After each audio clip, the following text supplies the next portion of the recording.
పరమపూజనీయ సాధ్వి సత్యప్రభ గారు, పరమపూజనీయ సాధ్వి తరుణప్రభ గారు, వారికి నా సాదర ప్రణామములు, కోటి కోటి నమస్కారములు. నాకెంతో ఆనందంగా ఉంది ఈరోజు వారి సన్నిధిలో మీతో మాట్లాడడానికి, చర్చించడానికి అవకాశం లభించినందుకు.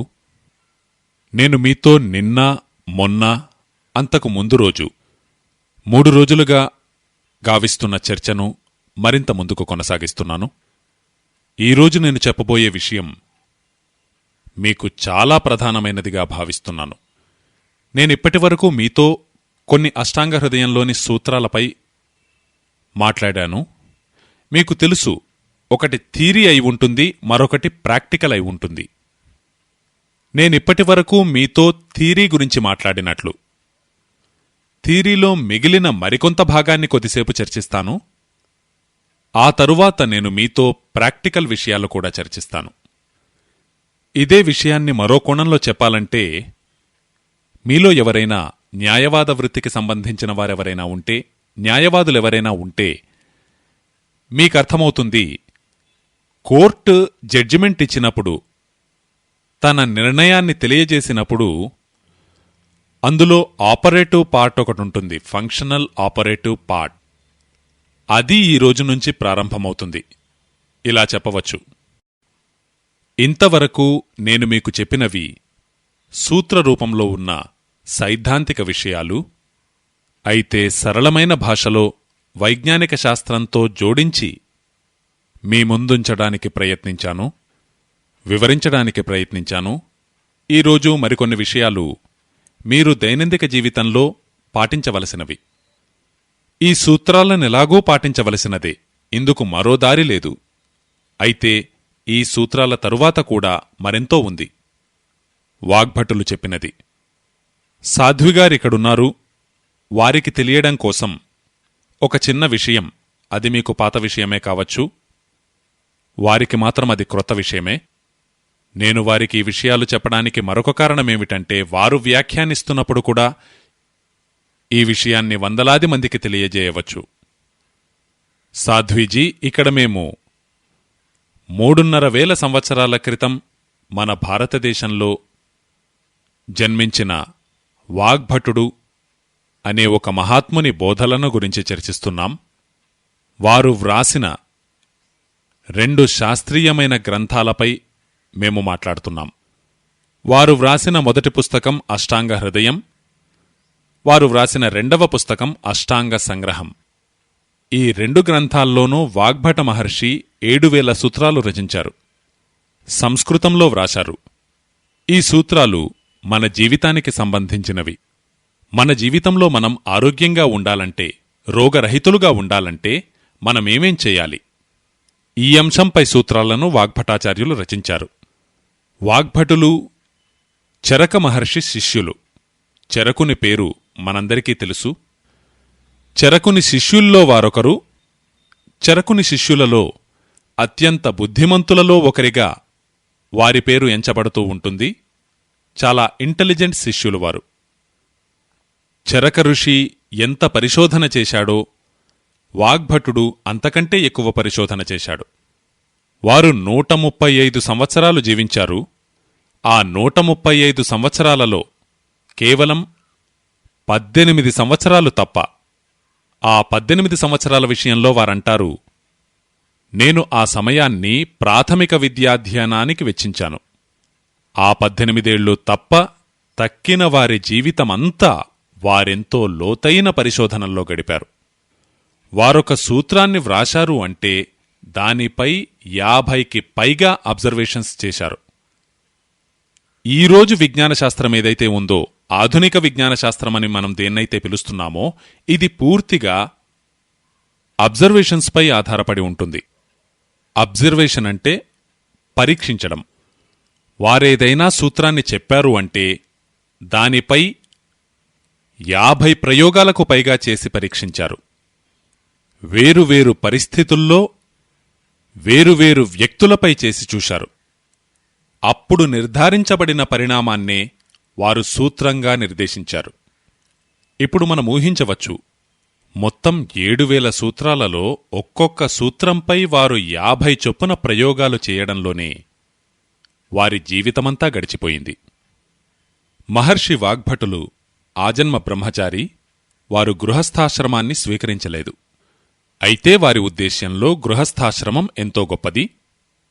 అటువంటి మహర్షి వాగ్భటుల సూత్రాలను నేను గత 6 సంవత్సరాలుగా చదువుతూ ఉన్నాను.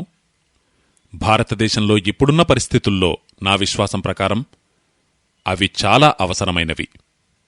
ఈరోజు మన భారతదేశంలో పరిస్థితి ఏమిటంటే, మొత్తం 112 కోట్ల మంది ఉన్నారు. వారిలో 75 నుంచి 80 కోట్ల మంది రోగగ్రస్తులై ఉన్నారు. ప్రభుత్వం చెబుతోంది కేవలం 30 కోట్ల మంది మాత్రమే ఆరోగ్యంగా ఉన్నారు, తక్కిన వారంతా రోగగ్రస్తులై ఉన్నారు. వేరువేరు రోగాలతో, వాత సంబంధిత రోగాలు, పిత్త సంబంధిత రోగాలు, కఫ సంబంధిత రోగాలు, ఈ వ్యాధులకు చికిత్స చేయడానికి భారతదేశంలో మొత్తం కలిపి 23 లక్షల మంది డాక్టర్లు మాత్రమే ఉన్నారు. రిజిస్టర్డ్ డాక్టర్లు ఎంబీబీఎస్, బీహెచ్ఎంఎస్, బీఏఎంఎస్ 3 పద్ధతులకు చెందినవారు. అలా 23 లక్షల మంది డాక్టర్లున్నారు. ఒకవేళ అన్రిజిస్టర్డ్ డాక్టర్లను కూడా వీరితో కలిపితే ప్రభుత్వమంటుంది అన్రిజిస్టర్డ్ డాక్టర్ల సంఖ్య కూడా దాదాపు ఇంతే, 25 లక్షలకు దరిదాపుగా. మొత్తం కలిపి రిజిస్టర్డ్ మరియు అన్రిజిస్టర్డ్ డాక్టర్ల సంఖ్య 50 లక్షలనుకున్నా రోగుల సంఖ్య మాత్రం 70 కోట్లకు పైగా. ఒక డాక్టరు ఒక రోజులో ఎంత గొప్పగా పనిచేసినా 30కు మించి ఎక్కువ రోగులను చూడలేడు.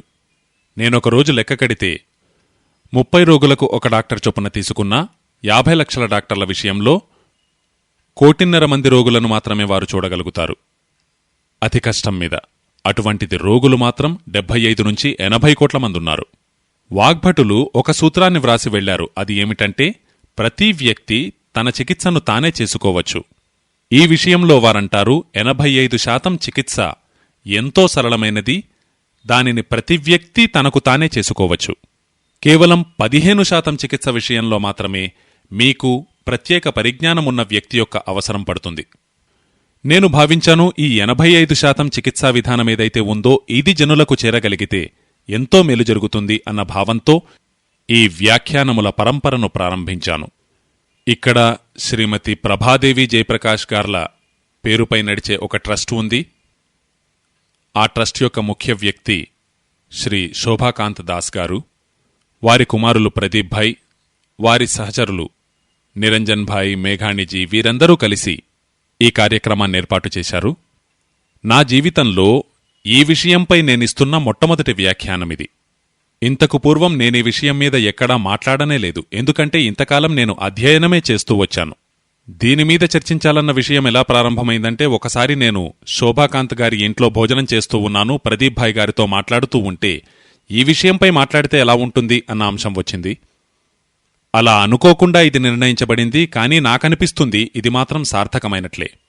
ఎంతోమంది నాతో ఈ విషయం చెప్పారు. ముఖ్యంగా బాబూజీ శోభాకాంత్ గారు నాతోటన్నారు, నువ్వు పాత ప్రవచనాలనివ్వడం ఆపేయ్, ఆ పెప్సీ కోకాకోలాలకు సంబంధించినది, విదేశీ స్వదేశీయతలకు సంబంధించినది, డబ్ల్యూటీఓకి సంబంధించినది, వాటినొదిలిపెట్టి దీనిమీదే మాట్లాడు. ఇదే విషయాన్ని ఎంతో చెబుతున్నారు. ఎక్కువ మంది ఇదే విధంగా భావించేటట్లయితే నేను కూడా ఈ విషయంపై మరింత రీసెర్చ్ చేసి ఈ విషయం మీదే మాట్లాడుతూ ఉంటాను. మేమింతవరకు 3 రోజుల వ్యాఖ్యానాన్ని పూర్తి చేశాము. ఇప్పుడు 4వ రోజు ప్రారంభమవుతూ ఉంది. నిన్నటి వరకు వ్యాఖ్యానించబడిన సూత్రాలను మీకొక్కసారి మళ్లీ చెబుతున్నాను మీకు గుర్తుండడానికి. నిన్న మీకు చెప్పిన సూత్రాలలో అతి ముఖ్యమైనది, మీరు భోంచేసిన వెంటనే మంచినీళ్లు త్రాగకూడదు. ఎప్పుడూ మీరు భోంచేసిన 1.5 గంటల తరువాతే మంచినీళ్లు త్రాగండి. అందుకు కారణాలను నేనెంతో విస్తారంగా వివరించి చెప్పాను. ఆ విషయంపైకి మళ్లీ వెళ్లవలసిన పని లేదు. అది నిన్న చెప్పబడిన మొదటి సూత్రం. 2వ సూత్రం, నీరు ఎప్పుడు త్రాగినా గుటక తర్వాత గుటక తీసుకుంటూ త్రాగాలి. ఒక్కొక్క సిప్ తీసుకుంటూ త్రాగాలి. మీరు వేడి పాలు త్రాగినట్టుగా, లేదు వేడి కాఫీగాని టీగాని త్రాగినట్లుగా. దానికి కారణాలను కూడా నిన్న నేను సవివరంగా చర్చించాను. 3వ సూత్రం, మీరు నీళ్లు ఎప్పుడు త్రాగినా చల్లటి నీటిని త్రాగకండి. ఎప్పుడూ గోరువెచ్చని నీటినే, ఎల్లప్పుడూ గోరువెచ్చని నీటినే త్రాగండి. జైన దర్శనంలో కూడా అదే విధమైన నీటిని త్రాగమని చెప్పబడుతూ ఉంది. అది ఎంతో వైజ్ఞానికము. వాగ్భటులు కూడా దాన్ని పరిపూర్ణంగా సమర్థిస్తారు. ఎల్లప్పుడూ గోరువెచ్చని నీటినే త్రాగాలి. మీలో కొందరు ప్రశ్నించారు, వేసవిలో కూడా గోరువెచ్చని నీటినే త్రాగాలా అని.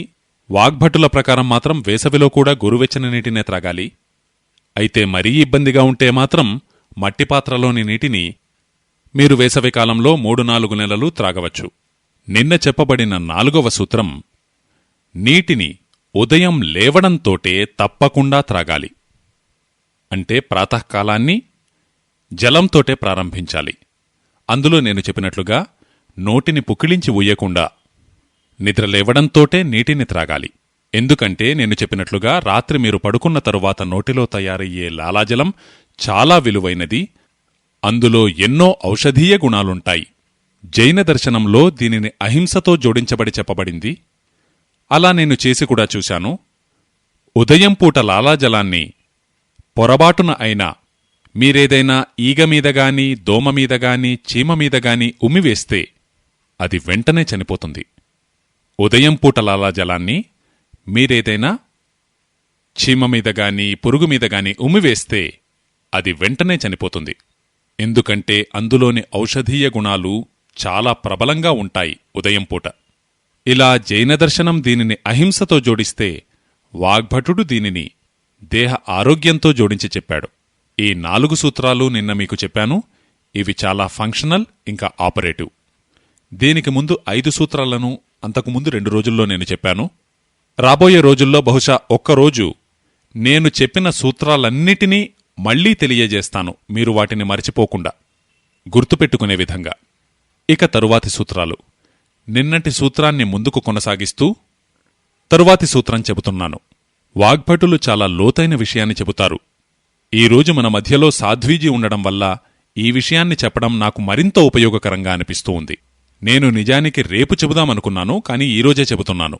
వాగ్భటులంటారు, మీరు ఎప్పుడు భోంచేసినా భోజనం చేసే సమయాన్ని నిర్ధారించుకోవాలి. ఎప్పుడు పడితే అప్పుడు ఏది పడితే అది తినడం కాదు. మన ఈ శరీరం ఎప్పుడు పడితే అప్పుడు ఏది పడితే అది తినడానికి అనువైనది కాదు. ఈ జఠరముంది కదా, మీకు చెప్పినట్లుగా అందులో అగ్ని ఉంటుంది, అది ప్రదీప్తమవుతూ ఉంటుంది. వాగ్భటులంటారు, జఠరంలోని అగ్ని బాగా తీవ్రంగా ఉన్నప్పుడు మీరు భోజనం చేస్తే మీరు చేసిన భోజనంలోని ఒక్కొక్క అన్నము పరిపూర్ణంగా పచనమవుతుంది. అలా పచనమైన అన్నం రసంగా మారుతుంది. ఆ రసం నుంచి మాంసము, మజ్జ, రక్తము, వీర్యము, మలము, మూత్రము, మేద, ఇంకా మీ ఎముకలు ఇవి వృద్ధి చెందుతాయి. కాబట్టి ఎప్పుడు పడితే అప్పుడు ఏది పడితే అది తినకండి. ఇలా తినే అలవాటు భారతీయులది కాదు, యూరోప్ది. యూరోప్లో డాక్టర్లుంటారు. వారంటారు, ఎప్పుడు పడితే అప్పుడు తింటూ ఉండండి, కొద్ది కొద్దిగా తింటూ ఉండండి అని. మన దగ్గర అటువంటి పద్ధతి లేదు. కొద్ది కొద్దిగా తింటూ ఉండడం, ఎప్పుడు పడితే అప్పుడు తింటూ ఉండడం. ఈ రెండింటి మధ్యలో భేదాన్ని మీకు వివరిస్తాను. వాగ్భటులంటారు, భోజనం చేసే సమయాన్ని ఖచ్చితంగా నిర్ధారించుకోండి. ఆ సమయాన్ని కూడా ఎలా నిర్ధారించుకోవాలంటే, ఆ సమయంలో మీ జఠరంలోని అగ్ని ప్రబలంగా ప్రదీప్తమై ఉండాలి. వాగ్భటులు ఈ విషయంలో ఎంతో రీసెర్చ్ చేశారు. వారంటారు, 2-2.5 రీసెర్చ్ తర్వాత వారు ఈ జఠరాగ్ని ఏ ఏ సమయాల్లో తీవ్రంగా ఉంటుందో గ్రహించగలిగారు. జఠరాగ్ని ఏ ఏ సమయాల్లో బాగా తీవ్రంగా ఉంటుంది. వారంటారు, సూర్యోదయం జరిగిన సమయంలో, సూర్యోదయమైన తరువాత దాదాపు 2.5 గంటల వరకు జఠరాగ్ని చాలా తీవ్రంగా ఉంటుంది. సూర్యోదయం కావడం మీరు చెన్నై ప్రకారం చూసుకుంటే 7 గంటలకనుకోండి. 7 గంటల నుంచి 9:30 గంటల వరకు జఠరాగ్ని చాలా తీవ్రంగా ఉంటుంది. బహుశా ఇదే సూత్రంపై నేను అరుణాచల ప్రదేశ్లో చెబుతూ ఉంటే అక్కడి సమయం 4 నుంచి 6:30 వరకు కావచ్చు. ఎందుకంటే అరుణాచల ప్రదేశ్లో సూర్యోదయం 4 గంటలకే జరుగుతుంది. అదే సిక్కింలో మాట్లాడుతుంటే మరో 15 నిమిషాలు ముందే మొదలవుతుంది. ఇదే విషయాన్ని నేను గుజరాత్లో మాట్లాడుతూ ఉంటే సమయం కొద్దిగా మీకంటే వేరుగా ఉండవచ్చు. ఇది సూర్యోదయానికి సంబంధించినది. ఈ విషయంపై శ్రద్ధ వహించండి. సూర్యోదయమైనది మొదలు 2.5 గంటల పాటు జఠరాగ్ని ప్రబలంగా ప్రదీప్తమై ఉంటుంది. అందుకే వాగ్భటులు ఈ సమయంలో అత్యధికంగా భోజనం చేయమని చెబుతారు. ఈ సమయంలోనే అత్యధికంగా మనం భోజనం చేయాలి. వారు చివరికి ఎంతవరకు చెబుతారంటే 9:30 లోపే వీలైతే లంచ్ పూర్తి చేయాలి. 9:30 లోపే లంచ్ చేయాలి అంటే బ్రేక్ఫాస్ట్ మాయం. అల్పాహారాన్ని మాని నేరుగా భోజనం చెయ్యాలి అంతవరకు వారు చెబుతారు. మీరు 9:30 లోపే కడుపు నిండా భోజనం చేస్తే దానినుంచి తయారైన సమస్తం, అందులోని ప్రతి బిందువు, ప్రతి అన్నం యొక్క ముక్క, ప్రతి గింజ యొక్క ముక్క మీ శరీరానికి పూర్తిగా ఉపయోగపడుతుంది. ఎందుకంటే వారంటారు ఉదయం 7 గంటల నుంచి, అంటే మీ విషయంలో 7 గంటల సమయం నుంచి 9:30 గంటల సమయం వరకు జఠరాగ్ని చాలా తీవ్రంగా ఉంటుంది గనుక. వాగ్భటులు మరొక రీసెర్చ్ కూడా చేశారు. శరీరంలో ఉన్న వేరువేరు అంగాలు, ఇప్పుడు హృదయం లేదా జఠరం, అలాగే లివర్, అలాగే కిడ్నీ, ఇవి వేరువేరు సమయాల్లో ప్రధానంగా పనిచేస్తూ ఉంటాయి. జఠరాగ్ని పనిచేయడానికి అత్యుత్తమమైన సమయం 7 నుంచి 9:30 వరకు, అంటే సూర్యోదయం నుంచి 2:30 గంటల పాటు. అదేవిధంగా హృదయం, గుండె అత్యంత సమర్థంగా పనిచేసే సమయం బ్రాహ్మీ ముహూర్తం కంటే 2:30 గంటల ముందు. బ్రహ్మముహూర్తం అంటే మీకు తెలుసు కదా, 4-4:30. కనుక 2-2:15, 2:30 నుంచి 4 గంటల వరకు హార్ట్ చాలా ఎక్కువగా క్రియాశీలంగా ఉంటుంది. హార్ట్అటాక్లు ఎక్కువగా అదే సమయంలో వస్తుంటాయి. మీరు ఏ డాక్టర్నైనా అడిగి చూడండి. ఎందుకంటే హృదయం ఎక్కువ క్రియాశీలంగా ఎప్పుడైతే ఉంటుందో గుండె నొప్పి కూడా అప్పుడే వచ్చే అవకాశం ఎక్కువగా ఉంటుంది. అందుకే 99% హార్ట్అటాక్స్ ఎర్లీ మార్నింగ్స్లోనే వస్తూ ఉంటాయి. ఎందుకంటే హృదయం ఆ సమయంలో అత్యంత క్రియాశీలంగా ఉంటుంది. అలాగే మన లివర్, మన కిడ్నీ, వీటన్నిటి యొక్క పట్టికను నేను తయారు చేశాను. బయట పుస్తకాల్లో ఉంది. ఈ విషయంలో ఎక్కువ విస్తారంగా నేను చెప్పను. సూచనప్రాయంగా చెబుతున్నాను. శరీరంలోని ప్రతి అవయవము ప్రధానంగా పనిచేయడానికి ఒక నిర్ధారితమైనటువంటి సమయముంది. ప్రకృతి ఆ సమయాన్ని నిర్ణయించింది. భగవంతుడు నిర్ణయించాడు. మీ జఠరాగ్ని ఉదయం 7 గంటల నుంచి 9:30 గంటల వరకు అత్యంత తీవ్రంగా పనిచేస్తూ ఉంటుంది. కనుక ఆ సమయంలో కడుపు నిండా భోజనం చేయాలి. సరేనా? మరి మీరన్నవచ్చు మధ్యాహ్నం ఆకలేస్తుంది కదా అని. అప్పుడు మరికొంత తినండి. అయితే వాగ్భటులు చెప్పేది మాత్రం ఉదయం పూటే అత్యధికంగా తినాలి. ఈరోజు భాషలో చెప్పాలంటే మీ బ్రేక్ఫాస్ట్ హెవియర్ కంటే హెవియర్గా ఉండాలి. అత్యంత భారీగా ఉండాలి.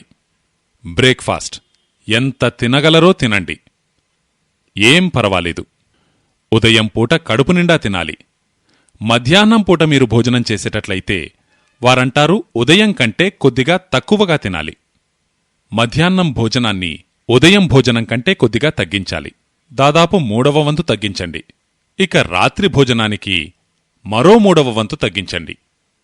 ఇప్పుడు సూటిగా చెబుతున్నాను. మీరు ఉదయం పూట 6 రొట్టెలు తినేటట్లయితే మధ్యాహ్నం 4 తీసుకోండి, రాత్రి 2 తీసుకోండి. మీకు ఉదయం ఆలూ పరాఠా తినాలనుందనుకోండి, లేదు గోబీ పరాఠా తినాలనుందనుకోండి, మీ నాలుక రుచి కోసం ఉవ్విళ్ళూరుతుందనుకోండి, వాగ్భటులంటారు అదంతా ఉదయమే తినండి. బంగాళదుంప పరోటా, కాలీఫ్లవర్ పరోటా, ముల్లంగి పరోటా ఏమి తినాలనున్నా తినండి. నిజానికి జైనులకు ఆలూ పరాఠా కూడా నిషిద్ధం, మూలీ పరాఠా కూడా నిషిద్ధం. అయితే జైనులు కానివారు మీకు ఏది ఎక్కువగా తినడం ఇష్టమో, మీకు సులభంగా చెబుతున్నాను, మీకు బాగా ఇష్టమైన పదార్థాన్ని ఉదయం పూట తినండి. మీకు రసగుల్లా తినాలనుంటే ఉదయమే తినండి, పరమాన్నం తినాలనుంటే ఉదయమే తినండి, జిలేబీ తినాలనుంటే ఉదయమే తినండి, గులాబ్జామున్ తినాలనుంటే ఉదయమే తినండి. మీకు అత్యంత ఇష్టమైన ఆహార పదార్థాన్ని ఉదయమే తినండి, కడుపు నిండా తినండి. వారంటారు దీని విషయంలో వదలవలసిన అవసరం లేదు, మీకు ఎంత తినాలనిపిస్తే అంత తినండి, కడుపు నిండుగా తినండి. దానివల్ల కడుపు కూడా నిండుతుంది, మనసు కూడా తృప్తిపడుతుంది. వాగ్భటులంటారు మనసు యొక్క సంతృప్తి కడుపు యొక్క సంతృప్తి కంటే చాలా గొప్పది. మన ఈ మనస్సుంది కదా, అది ఒక ప్రత్యేకమైన పదార్థములతో, హార్మోన్లతో లేదా ఎంజైమ్స్తో నడుపబడుతూ ఉంటుంది. నేటి డాక్టర్లు మనస్సుగా పరిగణించేది నిజానికది కాదు, కాని వారు మనస్సుగా పరిగణించేది పీనియల్ గ్లాండ్ని. ఈ పీనియల్ గ్లాండ్ నుంచి ఎన్నో రసాలు స్రవించబడుతూ ఉంటాయి. వాటిని మనం హార్మోన్స్ అంటూ ఉంటాం. మరికొన్ని ఎంజైమ్స్. ఇది సంతృప్తికి ఎంతో అవసరమైన గ్లాండ్, పీనియల్ గ్లాండ్. భోజనం మిమ్మల్ని తృప్తిపరిస్తే భోజనంలో 2 అంశాలుంటాయి. ఒకటి మీ కడుపు నిండడం, రెండవది మీరు తృప్తిపడడం. మీరు తృప్తిపడితే ఈ పీనియల్ గ్లాండ్ సక్రియమవుతుంది. శరీరానికి కావలసిన ఎంజైమ్స్ అన్నింటినీ తగుపాళ్లలో స్రవిస్తుంది. భోజనంతో తృప్తి కలుగకపోతే ఈ పీనియల్ గ్లాండ్ అస్తవ్యస్తమవుతుంది. పీనియల్ గ్లాండ్లోని అవకతవకలే శరీరమంతటా ప్రసరిస్తాయి, మీకు రకరకాల రోగాలను కలిగిస్తాయి. మీరు తృప్తిగా భోజనం చెయ్యట్లేదు అంటే ఖచ్చితంగా 10-12 తరువాత మీకు మానసిక క్లేశం వస్తుంది, రోగాలొస్తాయి. మానసిక రోగాలు చాలా దారుణమైనవి. మీకు షిజోఫ్రెనియా రావచ్చు, డిప్రెషన్ రావచ్చు. మీకు అటువంటి ఎన్నో రోగాలు కలగవచ్చు. వాగ్భటులంటారు, మీరు భోజనం చేస్తూ తృప్తి పడకపోతే మీకు 27 రకాల వ్యాధులు రావచ్చు. వాటన్నిటి పూర్తి పట్టిక ఉంది, అది పుస్తకంలో ఇచ్చాను. ఎప్పుడైనా భోజనం చేస్తే కడుపెలాగు నిండాలి, మనసు కూడా తృప్తిపడాలి. మనస్సు తృప్తిపడడానికి, కడుపు నిండడానికి అనువైన సమయం ఉదయమే. వాగ్భటుని ఈ సూత్రాన్ని నేను నలుదిశలా పరిశీలించి చూస్తే ఒక్క మనిషి తప్ప జీవరాశులన్నీ కూడా ఈ సూత్రాన్ని పాటిస్తూ ఉన్నాయి. ఒక్క మనిషి తప్ప. ఎందుకంటే మనిషిని మూర్ఖుడుగా భావిస్తాను నేను. నిజానికి మనిషి తనను తాను తెలివిగలవాడిగా భావిస్తూ ఉంటాడు. అసలు విషయమేమిటంటే మనిషి కంటే ఈ సమస్త జీవరాశులు ఎంతో తెలివిగలవి. మీరు పిచ్చుకలను చూడండి. పిచ్చుకలు, ఏ విధమైన పిచ్చుకలైనా సూర్యోదయం కావడంతోటే అవి భోజనాన్ని ప్రారంభిస్తాయి.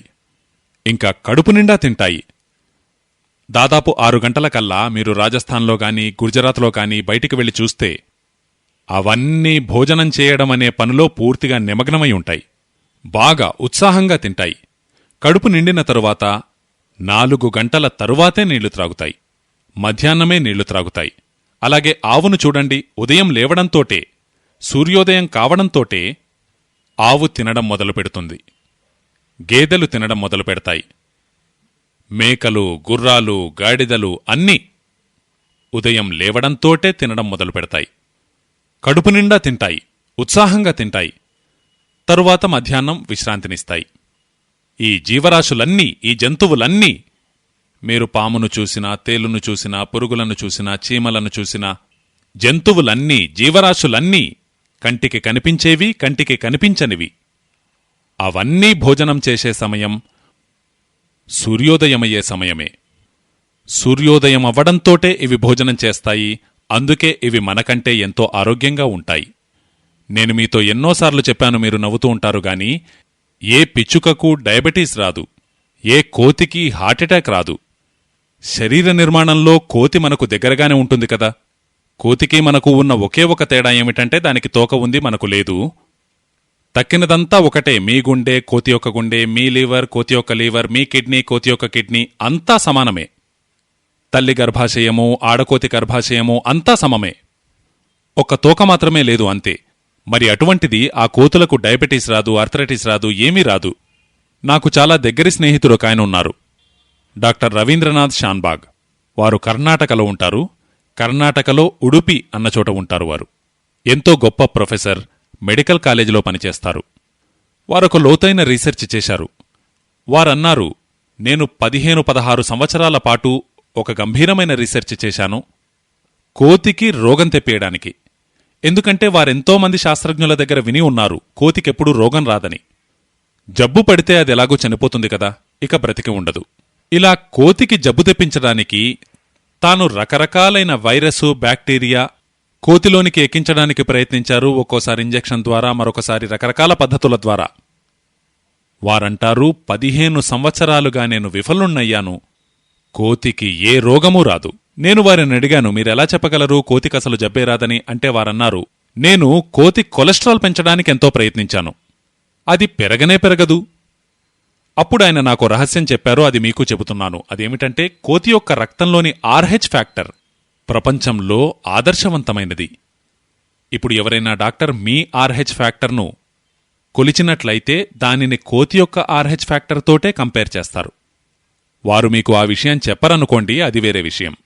పోలిక మాత్రం కోతితోటే జరుగుతుంది. కారణమేమిటంటే దానికెప్పుడూ ఏ జబ్బు రాదు, దాని బ్లడ్లో కొలెస్ట్రాల్ పెరగదు, ట్రైగ్లిసరైడ్ పెరగదు, దానికి డయాబెటీస్ రాదు, దాని బ్లడ్లోకి షుగర్ను ఏ రకంగా ఇంట్రడ్యూస్ చేసినా అది నిలవదు. ఆ ప్రొఫెసర్ గారంటారు, బాబూ దీనంతటికీ ఒకటే కారణం, కోతి ఉదయం పూటే కడుపు నిండా తింటుంది, మనిషి అలా తినడు. ఆ ప్రొఫెసర్ రవీంద్రనాథ్ షాన్బాగ్ తన రోగులు కొందరికి చెప్పారు, మీరు కోతిలా భోంచేసి చూడండి, అంటే ఉదయమే కడుపు నిండా తినండి. ఆయనకెంతోమంది రోగులున్నారు. ఆ రోగులు చెబుతారు, వారు ఉదయమే కడుపు నిండా తినడం ఎప్పటినుంచైతే మొదలుపెట్టారో వారిలో కొందరికి డయాబెటీస్ అంటే షుగర్ తగ్గింది, కొందరికి కొలెస్ట్రాల్ తగ్గింది, కొందరికి మోకాళ్ల నొప్పులు తగ్గాయి, కొందరికి నడున్నొప్పి తగ్గింది, మరికొందరికొకటి, ఇంకొందరికొకటి, కొందరికి గ్యాస్ తయారవడం ఆగిపోయింది, కడుపులో మంట తగ్గిపోయింది, మంచి నిద్రపడుతూ ఉంది, వగైరా వగైరా. అన్ని రకాల ఇంప్రూవ్మెంట్స్ జరిగాయి. అందుకే వారి విషయాన్ని గొంతు చించుకుని మరీ చెబుతారు. ఇదే విషయాన్ని 3,500 సంవత్సరాల క్రితం వాగ్భటులు చెప్పారు. ఉదయం పూట భోంచేయడం చాలా మంచిది. అందుకే ఉదయమే బాగా తినండి, కడుపు నిండా తినండి, మీకు అత్యంత ఇష్టమైన పదార్థాలన్నీ ఉదయమే తినండి. అలాగే ఉదయం పూట భోజనం యొక్క సమయాన్ని కూడా ఫిక్స్ చేసుకోండి. ఆ సమయం దేన్ని బట్టి నిర్ధారించుకోవాలో నేను చెప్పాను. సూర్యోదయమైన తరువాత 2:30 గంటల వరకు, అంటే 9:30 వరకు, మహా అంటే 10 గంటల లోపు మీ భోజనం అయిపోవాలి. ఇలా భోజనం చేయడం సాధ్యపడాలంటే మీరు అల్పాహారాన్ని మానుకోవాలి. ఈ అల్పాహారమన్నది భారతీయులది కాదు, ఇది ఆంగ్లేయులది. మీకు తెలుసు కదా మనతో పాటు ఏం జరిగిందో. ఉదయం పూట అల్పాహారం తక్కువగా తీసుకుంటారు, అంతకంటే ఎక్కువగా లంచ్లో తీసుకుంటారు, డిన్నర్లో అన్నిటినీ మించి తీసుకుంటారు. మొత్తానికే నాశనం, పూర్తిగా విరుద్ధం. వాగ్భటులు చెప్పేదాని ప్రకారం ఉదయం ఎక్కువగా తినాలి, మధ్యాహ్నం అంతకంటే తక్కువగా తినాలి, సాయంత్రం మధ్యాహ్నం కంటే కూడా తక్కువగా తినాలి. మనమందుకు పూర్తిగా విరుద్ధంగా ప్రవర్తిస్తూ ఉన్నాం. ఈ ఆంగ్లేయులు అమెరికన్ల కోసమే ఉదయం పూట తక్కువగా తినడం అవసరం. ఎందుకు? వారు ఉదయం తక్కువగా తీసుకుంటేనే మంచిది. మన దగ్గర మాత్రం ఎక్కువగా తీసుకోవడమే అవసరం. ఇందుకు కారణమేమిటంటే పాశ్చాత్య దేశాలలో సూర్యోదయం జరగదు. సంవత్సరంలో 7-8 నెలల పాటు సూర్యుని దర్శనమే లభించదు. ఈ జఠరాగ్ని ఉంది కదా, దీనికి సూర్యునితో నేరుగా సంబంధముంది. సూర్యుడు తీవ్రమవుతున్న కొద్దీ అగ్ని కూడా తీవ్రమవుతుంది, సూర్యుడు తగ్గుతున్న కొద్దీ అగ్ని కూడా తక్కువవుతూ ఉంటుంది. యూరోప్, అమెరికాలలో సూర్యోదయం జరగదు. సంవత్సరంలో 7-8 నెలలు మంచు కురుస్తూ ఉంటుంది, -40 డిగ్రీస్ ఉష్ణోగ్రత ఉంటుంది. అక్కడ సూర్యుడు లేకపోవడం వల్ల జఠరంలో అగ్ని ఎక్కువగా ఉండదు. అందుకే ఉదయం పూట వారెక్కువగా తీసుకోలేరు. వారు ఉదయమే ఎక్కువగా భోంచేస్తే వారికెన్నో సమస్యలొస్తాయి. అందుకే నేను మొదటి రోజే ఒక సూత్రం చెప్పాను. మన పరిస్థితులు, మన శీతోష్ణ స్థితి, మన వాతావరణము, దీనిని దృష్టిలో ఉంచుకునే మనం ప్రవర్తించాలి. కాబట్టి మీ దేశం యొక్క శీతోష్ణ స్థితిని అనుసరించి ప్రతిరోజూ ఉదయం సూర్యుడు ఉదయిస్తాడు, తప్పకుండా ఉదయిస్తాడు, తరువాత రోజు కూడా ఉదయిస్తాడు. కోట్ల సంవత్సరాల నుంచి ఉదయిస్తూ ఉన్నాడు, రాబోయే కొన్ని కోట్ల సంవత్సరాల వరకు కూడా ఉదయిస్తాడు. అందుకే భారతదేశంలో every morning is good morning. అన్ని ప్రాతకాలములు శుభోదయాలే. యూరోప్ వాసులు పరితపిస్తూ ఉంటారు సూర్యోదయం కోసం. అక్కడ ఉదయం శుభకరంగా జరుగదు. అందుకే ప్రతి ఒక్కరూ ప్రతి ఒక్కరిని విష్ చేస్తూ ఉంటారు. May I wish you to have a good morning. అందుకే వారికి ఈ గుడ్ మార్నింగ్ విషెస్ అవసరం. మనకు మాత్రం ప్రతి మార్నింగ్ గుడ్ మార్నింగే. మరి ఇంకా మనం గుడ్ మార్నింగ్లో ఎందుకు చిక్కుకుని ఉండడం? గుడ్ మార్నింగ్ నుంచి బయటికి రండి, నమస్కారంలోకి రండి, నమస్కారంలోకి రండి, వణక్కంలోకి రండి. ఈ గుడ్ మార్నింగ్ మీకు తగినది కాదు. నిజానికి గుడ్ మార్నింగ్ అనేటువంటిది మీ పొట్టకు సంబంధించినది. సూర్యోదయం ఎంత బాగా జరిగితే జఠరాగ్ని కూడా అంతే తీవ్రంగా ఉంటుంది. అంతే చక్కగా మీరు ఉదయం పూట భోంచేయాలి. అందుకే వారంటారు, ఉదయం పూట మీరు కడుపు నిండుగా భోంచేయండి, అంటే అల్పాహారాన్ని లంచ్గా మార్చండి. సరేనా? 9:30 లోపు, మహా అంటే 10 గంటల లోపు. ఇక మీరీ విషయంలో తర్కాలు కుతర్కాలు ఉపయోగించకండి. మేము ఆఫీస్కు వెళ్ళాలి, మేము వ్యాపారానికి వెళ్ళాలి, మేము లోక వ్యవహారాలన్నీ చూసుకోవాలి అంటే ఇవన్నీ ఎందుకోసం? ఈ పొట్టకోసమే కదా. ఈ లోక వ్యవహారాలన్నీ మీరు చేస్తున్నదెందుకు? ఈ పొట్టకోసమే కదా. ఈ పొట్టను ఆరోగ్యవంతంగా ఉంచుకోవడానికే వాగ్భటాచార్యులంటున్నారు, దీనిని నువ్వు సక్రమంగా చూసుకుంటే ఇక లోక వ్యవహారాలన్నీ చక్కబడతాయి. ఇది పోతే ఇక లోక వ్యవహారాలన్నీ చక్కబరుచుకుని చేసేదేమిటని? మీకు పొట్ట సరిగా లేదు, ఆరోగ్యం సరిగా లేదనుకోండి, మీరు 10,000 కోట్లు సంపాదించవచ్చు. ఏం చేస్తారు? డాక్టర్కే ఇస్తారు కదా. ఆ డాక్టర్కిచ్చే బదులు ఏ గోశాల వారికో ఇవ్వండి. పొట్టను దృఢంగా ఉంచుకోండి. మీ పొట్ట చక్కగా ఉంది అంటే మీ లోకం చక్కగా ఉంటుంది. ఇది మీరు గుర్తుంచుకోండి. అందుకే పొట్టను ఆరోగ్యంగా ఉంచుకోవడానికి వాగ్భటులంటారు, ఉదయం పూట కడుపు నిండుగా తినండి. అంటే మీరు ఇంటి నుంచి బయటికి వెళ్లడానికి ముందే కడుపు నిండా భోంచేసి వెళ్ళండి. మధ్యాహ్నం 12 నుంచి 1 గంట మధ్యలో జఠరాగ్ని యొక్క తీవ్రత తగ్గడం మొదలవుతుంది. అందుకే ఆ సమయంలో కొద్దిగా తేలికపాటిగా తీసుకోండి. అంటే ఉదయం పూట ఎంతైతే భోంచేశారో అంతకంటే కొద్దిగా తక్కువగా తీసుకోవాలి. ఏమీ తినకపోయినా మరీ మంచిదే. కేవలం పళ్ళు తీసుకున్నా, జ్యూస్ త్రాగినా, పెరుగు తీసుకున్నా, మజ్జిగ తీసుకున్నా, ఇటువంటివేది చేసినా పర్వాలేదు. తిరిగి సాయంత్రం భోంచేయండి. సాయంత్రం విషయంలో వాగ్భటులంటారు, మీరొక విషయం గమనించే ఉంటారు. ప్రకృతి నుంచి మనమది తప్పకుండా నేర్చుకోవలసిన విషయం. దీపం నూనె నిండుగా ఉన్న దీపాన్ని వెలిగించి చూడండి. మొదట్లో అది ఎక్కువ ప్రకాశంతో వెలుగుతుంది. అలాగే చిట్ట చివర కూడా ఎక్కువ ప్రకాశంతో వెలుగుతుంది. అంటే దీపం ఆరిపోయే ముందు ఎక్కువ ప్రకాశంతో వెలుగుతుంది. పొట్ట నియమం కూడా ఇదే. జఠరాగ్ని ఉదయం పూట చాలా తీవ్రంగా ఉంటుంది. అలాగే సాయంత్రం సూర్యాస్తమయమయ్యే సమయంలో కూడా తీవ్రంగానే ఉంటుంది, చాలా తీవ్రంగా ఉంటుంది. అందుకే సాయంత్రం పూట భోజనం సూర్యుడు ఉండగానే చెయ్యమంటారు. సూర్యుడు అస్తమించాడు అంటే అగ్ని కూడా చల్లారినట్లే. ఎలాగూ జైన దర్శనంలో రాత్రిపూట భోజనాన్ని నిషేధించారు. వాగ్భటులు చెప్పేది అదే. చెప్పే విధానం వేరు అంతే. మీరు అహింస గురించి చెబుతారు, వారు ఆరోగ్యం గురించి చెప్పారు. వారంటారు, ప్రపంచంలో ఏ జీవి సాయంత్రం పూట భోజనాన్ని సూర్యుడు అస్తమించిన తరువాత చెయ్యదు. ఆవుకు తినిపించి చూడండి, అది తినదు. గేదె కూడా తినదు. తినిపించి చూడండి, మేక కూడా తినదు. గాడిదకు తినిపించి చూడండి, గాడిద కూడా తినదు. అటువంటిది మీరు తింటున్నారు అంటే మిమ్మల్ని మీరు కంపేర్ చేసుకుని చూసుకోండి, ఎవరితో పాటున్నారు మీరు. ఏ జీవరాశిగాని జంతువుగాని సూర్యుడు అస్తమించిన తరువాత తినవు. మరి మీరెందుకు తినడం? వాగ్భటులంటారు, ప్రకృతి యొక్క ఈ నియమాన్ని పాటించండి. అంటే రాత్రి భోజనాన్ని త్వరగా చేసేయండి, సూర్యుడు ఉండగానే. అంటే 5:30-6 గంటలకు మీ దగ్గర సూర్యాస్తమయమవుతుంది. 6-6:30 అదే సమయానికి మీరు భోజనం చేయండి. సూర్యుడు అస్తమించడానికి ముందు. ఎంత ముందు? వాగ్భటులు దానికి చెందిన క్యాల్క్యులేషన్ చెప్పారు, 40 నిమిషాల ముందు. చెన్నైలో సూర్యాస్తమయమయ్యే సమయమేమిటో కనుక్కోండి. 7 గంటలకు సూర్యాస్తమయం జరుగుతోందనుకోండి, అప్పుడు 6:20 6 గంటలకే సూర్యాస్తమయమయ్యేటట్లయితే 5:20 మీరు భారతదేశంలో ఏ మూలకు వెళ్లినా సూర్యాస్తమయం కావడానికి 40 నిమిషాల ముందే భోజనం చేయాలి. కనుక సాయంత్రం పూట భోజనాన్ని సూర్యాస్తమయానికి 40 నిమిషాల ముందు చేయాలి. పగలు సూర్యోదయం జరిగిన తరువాత 2:30 గంటలలోపు చేయాలి. 2 సమయాల్లోనూ కడుపు నిండా తినండి. మరి మీరిప్పుడు అడగవచ్చు, మరి రాత్రికేమిటి? రాత్రి గురించి వాగ్భటులంటారు, రాత్రికి సరిపడేది ఒక్కటే. రాత్రిపూట మీరేదైనా ద్రవ పదార్థం తీసుకోవచ్చు. వాటిలో అన్నిటికంటే ఉత్తమమైనది పాలు. సాధ్విగారు అది కూడా తీసుకోరు, సాధువులైతే అది కూడా తీసుకోరు. కాని మీరు గృహస్థులు గనుక ఆ మాత్రం సడలింపు మీరు చేసుకోవచ్చు. వాగ్భటులంటారు, సాయంత్రం సూర్యాస్తమయం జరిగిన తరువాత మన కడుపులో జఠరాగ్నికి బదులుగా పాలను పచనం చేసే హార్మోన్సు, ఎంజైమ్సు, రసాలు పుడతాయి. అందుకే వారంటారు, సూర్యాస్తమయం జరిగిన తరువాత సేవించవలసిన ఏకైక పదార్థం పాలు మాత్రమే. అందుకే రాత్రి పాలు త్రాగండి. సాయంత్రం 6 గంటలకు కడుపు నిండా భోంచేయండి. ఉదయం 9:30-10 గంటలకు మీరు కడుపు నిండా భోజనం చేస్తే సాయంత్రం 6 గంటలకల్లా మీకు బాగా తీవ్రంగా ఆకలి ఎలాగూ వేస్తుంది. ఇప్పుడు మీరడగొచ్చు, మరి 6 గంటలకు మేము దుకాణంలో కూర్చుని ఉంటాం కదా అని. మరి బాక్స్ తెప్పించుకోండి. దుకాణానికి బాక్స్ తెప్పించుకోవడం సాధ్యమే కదా. మీరు 6 గంటలకు దుకాణంలో కూర్చున్నా మీ దగ్గరికి డబ్బా రావడం పెద్ద విశేషమేమీ కాదు.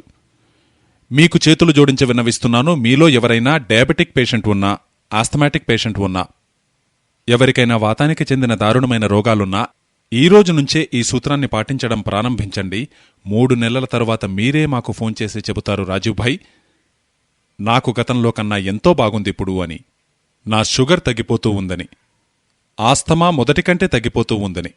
ట్రైగ్లిసరైడ్ చెక్ చేయించుకోండి. ఆ తర్వాత ఈ సూత్రాన్ని పాటించడం ప్రారంభించండి. 3 నెలల తర్వాత మళ్లీ చెక్ చేయించుకోండి, మొదటి కంటే తక్కువగా ఉంటుంది. విఎల్డిఎల్, ఎల్డిఎల్ ఈరోజు చెక్ చేయించుకోండి, 3 నెలల తర్వాత మళ్లీ చెక్ చేయించుకోండి, ఎంతో వేగంగా తగ్గుతాయి. హెచ్డిఎల్ ఈరోజు చెక్ చేయించుకోండి, 3 నెలల తర్వాత మళ్లీ చెక్ చేయించుకోండి, ఇప్పటికంటే ఎంతో పెరిగి ఉంటుంది.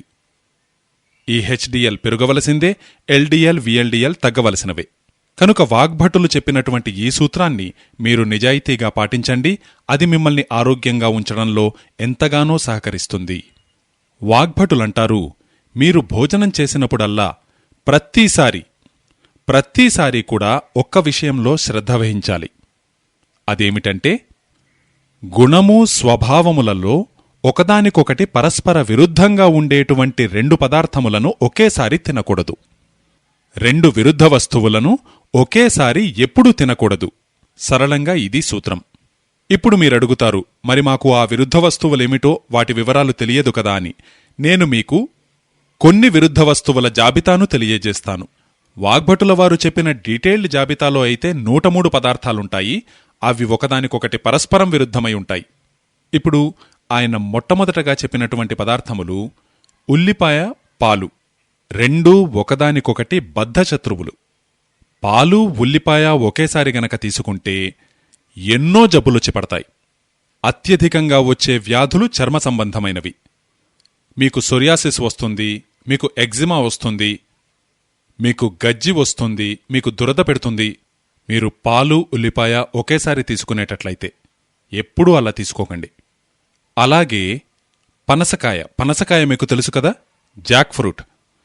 పనసకాయను, పాలను ఒకేసారి తీసుకోకూడదు. ఇంకా పాలతో పాటుగా సిట్రిక్ యాసిడ్ ప్రధానంగా ఉండేటువంటి ఏ పండును తీసుకోకూడదు. సిట్రిక్ యాసిడ్ అంటే మీకు తెలుసు కదా, కమలాపండు, బత్తాయి, నారింజ, ద్రాక్ష పుల్లటి పదార్థాలు. ఒక పుల్లటి పదార్థం మీరు తయారు చేసుకునేది, మరొక పుల్లటి పదార్థం భగవంతుడు తయారు చేసినది.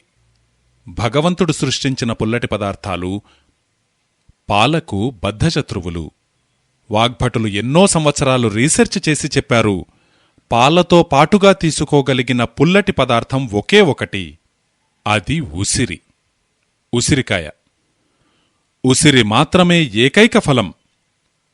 అది పుల్లగా ఉంటుంది, దానిలో సిట్రిక్ యాసిడ్ పరిపూర్ణంగా ఉంటుంది, దానిలో సి విటమిన్ పరిపూర్ణంగా ఉంటుంది, దానిలో కాల్షియం పరిపూర్ణంగా ఉంటుంది. ఈ ఒక్క ఫలాన్ని మాత్రం పాలతో పాటుగా తప్పకుండా తీసుకోండి. తక్కిన ఏ ఫలమైనా పుల్లగా ఉండేదైతే పాలతో పాటుగా అస్సలు తీసుకోకూడదు. మామిడి పండు కూడా పుల్లగా ఉంటే పాలతో పాటు తీసుకోకూడదు, తియ్యగా ఉంటే తీసుకోవచ్చు. తియ్యటి మామిడి పండు ఇంకా పాల మధ్య స్నేహం చాలా గట్టిగా ఉంటుంది. అయితే పుల్లటి మామిడి పండుతో మాత్రం పాలకు అస్సలు సరిపడదు. తియ్యటి మామిడి పండు, బాగా మగ్గిన తియ్యటి మామిడి పండును మాత్రమే పాలతో పాటుగా తీసుకోవచ్చు. వారు మరొకటి చెప్పారు, మీరు జైనులైతే ఈ విషయం మీకెలాగూ వర్తించదు, కానీ మీరు జైనులు కాదు గనుక ఈ విషయం మీకు చెబుతున్నాను. ఎప్పుడూ తేనెను, నెయ్యిని కలిపి తీసుకోకూడదు. ఇది లోకంలోనే దారుణమైన విషం. తేనె ఇంకా నెయ్యి, తేనె మరియు నెయ్యి ఒకేసారి తీసుకోకూడదు. తేనె తినాలంటే నెయ్యి తినకూడదు, నెయ్యి తినాలంటే తేనె తినకూడదు. అలాగే మినప్పప్పు ఇంకా పెరుగు పొరపాటున కూడా ఒకేసారి తీసుకోవద్దు. మినపపప్పు, నిజానికి నిన్న మీకు చెప్పాను, ద్విదళములలో అన్నిటికంటే దారుణమైనది మినపపప్పు. భారతదేశంలో మినప్పప్పు మీద జరిగిన రీసెర్చ్లన్నీ చెప్పేదేమిటంటే, ఇది పప్పులకే రారాజు, అందుకే దానిని ఒంటరిగానే తినాలి. దానితో పాటు పెరుగుని తినకూడదు మినపప్పుతో. పప్పులకు రారాజు గనుక రాజు ఒక్కడే ఉంటాడని చెప్పబడుతూ ఉంటుంది గనుక మినప్పప్పును ఎంత కావాలంటే అంత తీసుకోండి, కాని పెరుగుతో పాటు తీసుకోకండి. ఇక తక్కిన పప్పుల విషయంలో పెసరపప్పు గాని, కందిపప్పు గాని ఇవి కూడా ద్విదళములే కనుక దీనిని పెరుగుతోటి తీసుకోకపోవడమే మంచిది. కాని ఒకవేళ తప్పనిసరిగా తీసుకోవలసి వస్తే అందుకు ఉపాయం నేను నిన్న తెలియజేశాను. అప్పుడు పెరుగును వేడిచేసి తినాలి, లేదు పెరుగులో తాలింపు వేసి తినాలి. అప్పుడు దాని స్వభావం వేడెక్కుతుంది. లేదు మజ్జిగైనా వేడి చేసుకుని త్రాగాలి, దాని స్వభావం వేడెక్కే విధంగా. కానీ నేను మీకు విన్నవించుకునేదేమిటంటే, మినపప్పుతో మాత్రం పెరుగును తినవద్దు, మజ్జిగను తినవద్దు, తాలింపు వేసిన పెరుగు మజ్జిగ కూడా తినవద్దు. అవస్సలు సరిపడవు అంటారు వాగ్భటులు. నేను ఈ విషయంలో నా శరీరం మీదనే ప్రయోగం చేసి చూశాను. నేనొకసారి అనుకున్నాను, సరే తిని చూద్దాం, వాగ్భటులు తినవద్దంటున్నారు, ఒకసారి తిని చూద్దాం ఏం జరుగుతుందో అని. నేను తినడానికి ముందు బ్లడ్ ప్రెషర్ చెక్ చేసుకున్నాను. తరువాత మినప్పప్పు తిని వెంటనే పెరుగు తిని ఆ తరువాత బ్లడ్ ప్రెషర్ చెక్ చేసుకుంటే నా బ్లడ్ ప్రెషర్ 22 నుంచి 25% వరకు పెరిగి ఉంది. ఆ తరువాత నాకనిపించింది, నేనిలా రోజూ గనక తినేటట్లయితే 6-7 నెలలలో నాకు హార్ట్అటాక్ రావడం ఖాయం. దీనర్థం తల్లులు చెల్లెళ్లతో నివేదిస్తూ ఉన్నాను, పెరుగు వడ ఎప్పుడూ చేయకూడదు. వడలో మీరు మినప్పప్పు ఉపయోగించేటట్లయితే పెరుగు వడ అసలే చేయకూడదు. మీకు అంతగా పెరుగువడ తినాలని ఉంటే పెసరపప్పుతో చేయబడింది, పెసరపప్పుతో చేయబడిన వడతో తాలింపు వేయబడిన పెరుగు లేదా తాలింపు వేయబడిన మజ్జిగను ఉపయోగించి చేయాలి. మినప్పప్పుతో చేసిన వడలని మాత్రం ఎప్పుడూ పెరుగుతో కలిపి తిననేకూడదు. మినపప్పుతో చేసిన వడలను చట్నీతో తినవచ్చు, పెరుగుతో మాత్రం కాదు. మీ ఇంట్లో ఏదైనా పెళ్లిగాని శుభకార్యంగాని ఉంటే మెనూ నిశ్చయించేటప్పుడు ఈ విషయంపై శ్రద్ధ వహించాలి. అతిథులకు ఎప్పటికీ మినపప్పుతో చేసిన వడ ఇంకా పెరుగు కలిపి వడ్డించకూడదు. ఎందుకంటే పాపాన్ని పొందినవారవుతారు. మీరు మీకెలాగూ హాని చేసుకుంటారు, అతిథులుగా వచ్చిన వారికి హాని చేసిన వారవుతారు. అతిథి దైవంతో సమానం, వారికి విషం తినిపించకండి. ఇలా ఒక పట్టిక ఉంది. మీకు నేను 4-5 విషయాలు మాత్రం చెప్పాను, మిగిలిన వాటి కోసం మీరు పుస్తకంలో చూడవచ్చు. ఆ పట్టిక 103 పదార్థాలను గురించి చెబుతుంది. దీనిని దీనితో పాటు తినకూడదు, దీనిని దీనితో పాటు తినకూడదు. వాగ్భటులంటారు 2 విరుద్ధ పదార్థములను ఒకేసారి తినకూడదు.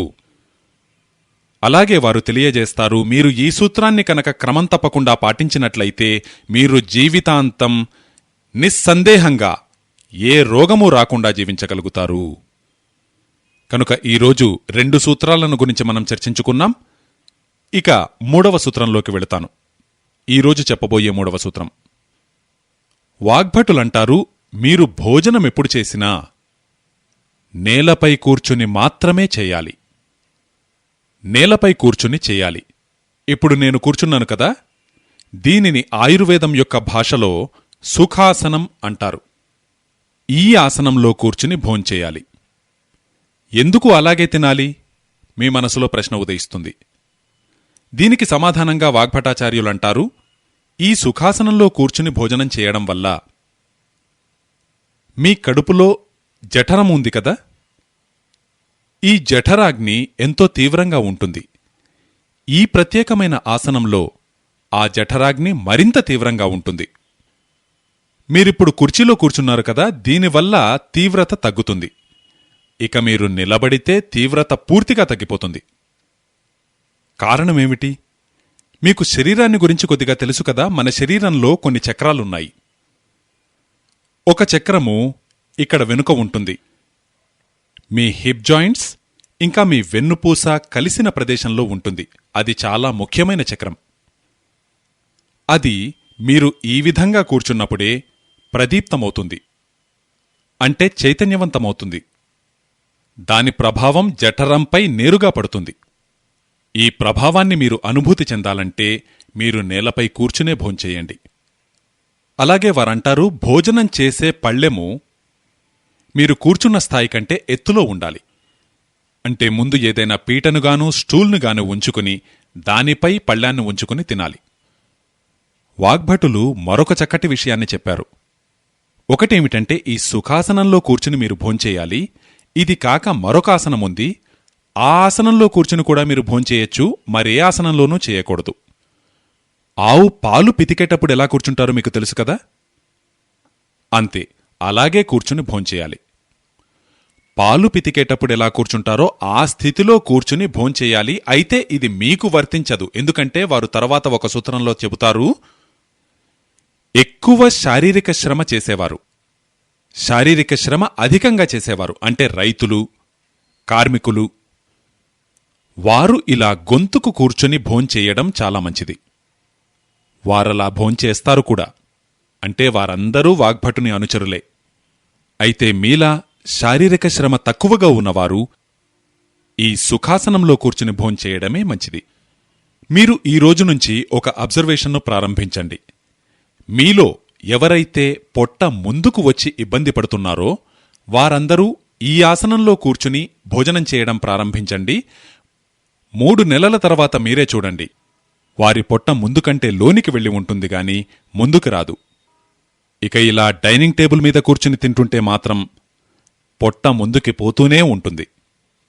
ఎందుకంటే ఆ డైనింగ్ కుర్చీ తయారైంది మీకోసం కాదు, ఆంగ్లేయుల కోసమే. ఆంగ్లేయుల కోసం ఈ టేబుల్ ఎందుకు తయారైందంటే అక్కడ చలి బాగా ఎక్కువగా ఉండడం వల్ల వారి జాయింట్స్ బిగుసుకుని ఉంటాయి. వారి జాయింట్స్ అన్నీ కూడా బిగుసుకుపోయి ఉంటాయి, గట్టిపడి ఉంటాయి. మన దగ్గర వేడిమి ఎక్కువగా ఉంది కాబట్టి మన జాయింట్స్ అన్నీ ఫ్లెక్సిబుల్గా ఉంటాయి. మనం క్రింద కూర్చోవడానికి ఏ విధమైన ఇబ్బంది ఉండదు. ఇప్పుడు నేనిలా కూర్చున్నట్లుగా ఏ ఆంగ్లేయుడూ కూర్చోలేడు, ఏ అమెరికన్ కూర్చోలేడు. ఎందుకంటే మోకాళ్లు బిగుసుకుపోయి ఉంటాయి, హిప్ జాయింట్స్ బిగుసుకుపోయి ఉంటాయి, కూర్చోవడం కష్టం. అందుకే వారు కూర్చోవడాన్ని సులభతరం చేసుకోవడానికి కుర్చీని కనుగొన్నారు. పూర్తిగా కూర్చోలేకపోతే కనీసం సగమైనా కూర్చుందామన్నట్లుగా. కాబట్టి ఆ కుర్చీ ఉన్నది మీకోసం కాదు, ఆంగ్లేయుల కోసం. అందుకే మీతో నా విన్నపమేమిటంటే డైనింగ్ టేబుల్పై భోజనం చేయకండి. ఇప్పుడు మీరంటారు, మరి మేం తీసేసుకున్నాం కదా. మీరు ఇటువంటివెన్నో పనికిమాలిన వస్తువులు తీసుకున్నారు. గత 60-70 సంవత్సరాలుగా భారతీయులందరికీ ఒక విచిత్రమైన జబ్బంటుకుంది. ప్రపంచంలోని చెత్తాచెదారమంతా ఇంటికి తీసుకొచ్చి పెట్టుకోవడం. అవును, ఏ ఆలోచన లేకుండా, అవసరమా కాదా అని ఆలోచించకుండా పనికిమాలిన చెత్తనంతా తీసుకొచ్చి ఇంట్లో పెట్టుకోవడం. నేను వంటింట్లలోకి వెళ్లి చూస్తాను కదా, ఎన్నో టిన్లు, డబ్బాలు. అవి ఖాళీవే, అయినా అవతల పడేయరు. అలాగే భద్రంగా భద్రపరుచుకుంటూ ఉంటారు. అవి ఎప్పుడవసరమొస్తాయో తెలీదు, కాని ఆ డబ్బాల్ని అలా పేర్చుకుంటూనే ఉంటారు. వంటింట్లో ఎన్ని డబ్బాలుంటాయంటే వాటిలో సగమైనా నిజానికి ఉపయోగిస్తున్నారో లేదో చెప్పలేం. కాని వాటిని మాత్రం అలా పోషిస్తూనే ఉన్నారు. ఏమో ఎప్పుడవసరమొస్తుందో చెప్పలేం అంటుంటారు. చెత్తమీద ఇంత ప్రేమ ఎందుకో అర్థం కాదు. బయటపడేయవలసిన వస్తువులన్నిటినీ భద్రంగా ఇంట్లో దాచుకున్నారు. పడేయడం గురించి మాట్లాడితే, అరే ఎప్పుడవసరం వస్తుందో తెలీదు అంటారు. ఆ అవసరమొచ్చే సమయం 60 ఏళ్లైనా రాదు, 100 ఏళ్లైనా రాదు. నేను మీ డైనింగ్ టేబుల్ని కూడా అదే చెత్త పదార్థంగానే పరిగణిస్తాను. ఇప్పుడు మీరే లెక్క చూసుకోండి. మీరొక డైనింగ్ టేబుల్ని తీసుకొచ్చి పెట్టుకున్నారు. ఇది 100 స్క్వేర్ ఫుట్లదయి ఉండవచ్చు, లేదు 50 స్క్వేర్ ఫుట్లదయి ఉండవచ్చు. అది మీ ఇంట్లో 50 స్క్వేర్ ఫుట్ల స్థలాన్ని ఆక్రమించుకుని కూర్చుంది. ఆ స్థలం విలువెంత? మద్రాసులో స్క్వేర్ ఫుట్ 3000 రూపాయలు. అటువంటిది 50 స్క్వేర్ ఫీట్ అది ఆక్రమించుకుని కూర్చుంది. అంటే దేనర్థం ఒకసారి లెక్కగట్టి చూడండి. 3000ను 50 రెట్లు చేసి దానితో మీరు రోజూ దానిపై ఖర్చు పెడుతున్న లెక్క తెలుస్తుంది. మొదట దానిని కొనడానికీ డబ్బులు వ్యర్థం చేశారు. ఇప్పుడు దానిచేత అంత స్థలం ఆక్రమింపజేసి డబ్బులు వ్యర్థం చేస్తూనే ఉన్నారు. కనుక వీలైతే డైనింగ్ టేబుల్ని తీసేయండి, లేదు ఒక మూలకి పెట్టండి. విషయం అర్థమైంది కదా. ఇప్పుడు మీరడుగుతారు, రాజు భాయ్ ఏదో ఒక ప్రత్యామ్నాయాన్ని చూడండి. మేమందరం డైనింగ్ టేబుళ్లను తీసుకొచ్చి పెట్టుకున్నాం కదా, ఇప్పుడు తీసేయమంటే ఎలా అని మీరనేటట్లయితే మీరేం చేస్తారంటే కుర్చీ మీద ఇప్పుడు నేను కూర్చున్నట్లుగా కూర్చోండి. డైనింగ్ టేబుల్ కుర్చీ ఉంది కదా, మీకు దానిమీద మోహం ఉంది. ఆ మోహం పోదు. వాగ్భటులైతే దాన్ని తీసేయమంటారు. కానీ నేను మీకొక సజెషన్ ఇస్తున్నాను. నేనిప్పుడు ఎలా సుఖాసనంలో కూర్చున్నానో అదేవిధంగా మీరు కుర్చీపై కూర్చొని భోంచేయండి. అది ఉత్తమమైన మార్గమైతే కాదు, ఒక మధ్య మార్గం. ఎందుకంటే డైనింగ్ టేబుల్ తీసివేయడం అంటే అంత తేలికైన పని కాదు. ఎందుకంటే మనసులో నుంచి అది పోదు. శరీరానికైతే దూరమవుతుంది, కానీ మనసుకది దూరం కాదు. ఎన్నో కష్టాలు పడి ఎన్నో రోజులు డబ్బు కూడబెట్టి తెచ్చిన వస్తువది. ఇప్పుడు దానిని తీసేయమంటే మనసొప్పదు కదా. అందుకే మీరు దానిని నిజంగా సద్వినియోగం చేసుకోవాలనుకుంటే ఆ కుర్చీపై ఇలా సుఖాసనమేసుకుని కూర్చుని అప్పుడు భోంచేయండి. ఒకవేళ డైనింగ్ టేబుల్ లేకపోతే చాలా మంచిది. నా విన్నపాన్ని మన్నించండి. దానిని తీసుకువచ్చే ఆలోచన మానుకోండి. వాటికి బదులుగా మీకు తెచ్చుకోవాలనుకుంటే చిన్న చిన్న పీటలు తెచ్చుకోండి. మీ వంటగదిలో వాటిపై పళ్ళాన్నుంచుకుని తినండి. ఇక ఆ తరువాత సూత్రం, ఇది చాలా ముఖ్యమైనది. వాగ్భటులంటారు, మీరు ఉదయం గాని మధ్యాహ్నం గాని భోజనం చేసినట్లయితే, నిజానికి వారు మధ్యాహ్నం భోజనం చేయమని చెప్పరు, మధ్యాహ్నానికి బదులుగా ఉదయమే భోజనం చేయమని చెబుతారు. కాని మీరు ఉదయమూ మధ్యాహ్నమూ భోజనం చేసినట్లయితే, భోజనం చేసిన తరువాత తప్పకుండా విశ్రాంతి తీసుకోవాలి. భోజనము చేయడంతోటే విశ్రాంతి తీసుకోండి, విరామం తీసుకోండి. ఏ పని చేయకండి. ఉదయం పూట భోజనం 10 గంటలకు చేసినా, లేదు 11 గంటలకు చేసినా, 12 గంటలకు చేసినా, భోజనం చేయడంతోటే విశ్రాంతి తీసుకోవాలి. ఎంతసేపు? 20 నిమిషాలు. అది కూడా వారు చెబుతారు, భోజనానంతరం విశ్రాంతి తీసుకునేటప్పుడు మీ ఎడమచేయి క్రిందివైపుకు, కుడిచేయి పైవైపుకు ఉండే విధంగా ఒత్తిగిలి విశ్రమించాలి. దీనిని వామకుక్షి అవస్థలో విశ్రమించడం అంటారు. ఇప్పుడీ వామకుక్షి అంటే మీకు సులభంగా అర్థమయ్యేటట్లు చెబుతాను. విష్ణుమూర్తి ఆదిశేషునిపై విశ్రమించి ఉన్నప్పుడు చూశారా? సరిగ్గా అదే విధంగా పడుకోవాలి. విష్ణుమూర్తి ఆదిశేషునిపై పడుకున్నటువంటి స్థితిని వామకుక్షి అవస్థ అంటారు. భోజనం చేసిన తరువాత తప్పకుండా ఉదయము మరియు మధ్యాహ్నము ఈ స్థితిలో విశ్రాంతి తీసుకోవాలి. లెఫ్ట్ సైడ్కు. ఎందుకు? మీకు తెలుసు, మన శరీరంలో 2 నాడులున్నాయి. నిజానికి 3 నాడులున్నాయి. ఒకటి సూర్యనాడి, మరొకటి చంద్రనాడి, ఇంకొకటి మధ్యనాడి. ఈ సూర్యనాడి భోజనాన్ని పచనం చేయడానికి సహకరిస్తుంది. చంద్రనాడి తక్కువగా సాగుతున్నప్పుడే సూర్యనాడి అధికంగా సాగుతుంది. ఉదయం గాని మధ్యాహ్నం గాని భోజనాన్ని పచనం చేయాలంటే సూర్యనాడి తీవ్రంగా ఉండాలి. మీరు లెఫ్ట్ సైడ్కి ఒత్తిగిలి పడుకుంటే సూర్యనాడి తీవ్రతరమవుతుంది. నిజానికి మీరు ఆరోగ్యంగా ఉంటే మీరు భోజనం చెయ్యడంతోటే సూర్యనాడి దానంతటదే పనిచెయ్యాలి. అలా పనిచేయకపోయినా మీరు ఎడమవైపుకు తిరిగి విశ్రమించండి. మరి మీరనవచ్చు, మరి నిద్రొచ్చేస్తుందే అని. వాగ్భటులంటారు, సరే ఓ చిన్న కునుకు తీయండి. ఆ నిద్రను ఆపవద్దు అని వారంటారు. వారొక సూత్రంలో వ్రాస్తారు, ఉదయం భోజనానంతరం గాని మధ్యాహ్నం భోజనానంతరం గాని మీ శరీరంలో ఒక అలసత్వం ఉంటే తప్పకుండా ఒక కునుకు తీయండి. 20 నిమిషాల కునుకు తీయండి. మహా అంటే 40 నిమిషాల వరకు తీయవచ్చు, అంతకు మించి కాదు. మీరు భోజనం తరువాత ఇలా 20 నుంచి 40 నిమిషాల వరకు విశ్రాంతి తీసుకుంటే తక్కిన సగము రోజంతా మీరు ఉత్సాహంగా పనిచేసే సామర్థ్యం మీకు లభిస్తుంది. కావాలంటే మీరు ఈరోజే చేసి చూడండి. నిజానికి నేనీ సూత్రాన్ని రేపు మరింత వివరించి చెబుతాను. వాగ్భటులు చెప్పిన మరొక సూత్రం రేపు మనకొస్తుంది. వారంటారు, శరీరంలో 4 వేగాలుంటాయి. వేగాలు, వాటినెప్పుడూ ఆపకూడదు. వాటిలో ఒకటి నిద్ర. నిద్ర ఉంది కదా, ఇది ఒక వేగం. వారంటారు, మధ్యాహ్నం భోజనమైన తరువాత మీకు అలసత్వంగా ఉంటే ఆ నిద్రను మీరాపకండి. ఎందుకంటే భోజనం చేయడంతోటే జఠరాగ్ని ప్రదీప్తమవుతుంది.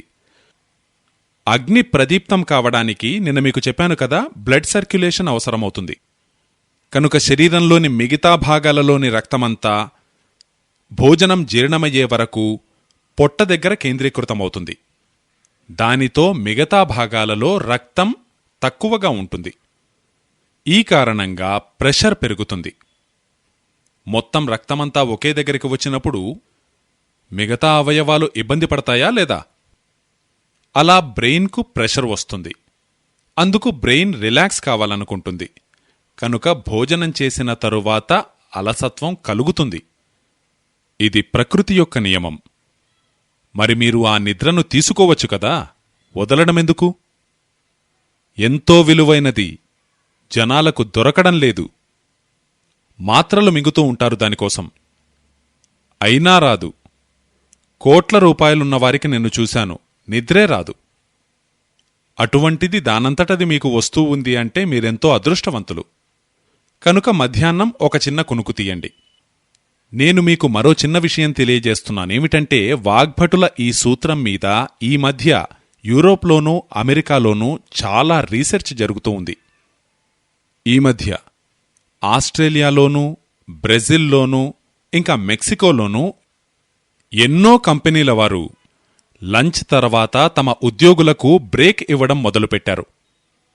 బ్రెజిల్లోనూ మెక్సికోలోనూ ఆస్ట్రేలియాలోనూ 2008లో చట్టాన్ని ఆమోదించనున్నారు. ప్రతి ఉద్యోగి భోజనం తరువాత కునుకు తీసుకోవడానికి అనువుగా కంపల్సరీగా బ్రేక్ ఇవ్వాలి. ఇలా వారు చట్టాన్ని తయారు చేస్తున్నారు.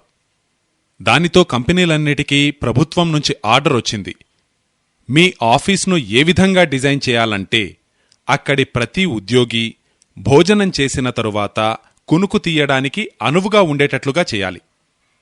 ఈ నియమాన్ని అనుసరిస్తూ ఉన్న కంపెనీలతో నేను ఈమెయిల్లో కాంటాక్ట్ చేశాను. బాబూ, మీకు ఈ విషయం ఎలా తెలిసింది? దీనినెప్పుడో వాగ్భటాచార్యుల వారు 3,500 సంవత్సరాల క్రితమే చెప్పారే. అంటే వారన్నారు, మీ దగ్గర 3,500 ఏళ్ల క్రితం ఉంది, కానీ మా దగ్గరికి మాత్రం ఇప్పుడే చేరింది. మేము ఈ విషయంలో ఎంతో రీసెర్చ్ చేసి చూశాము.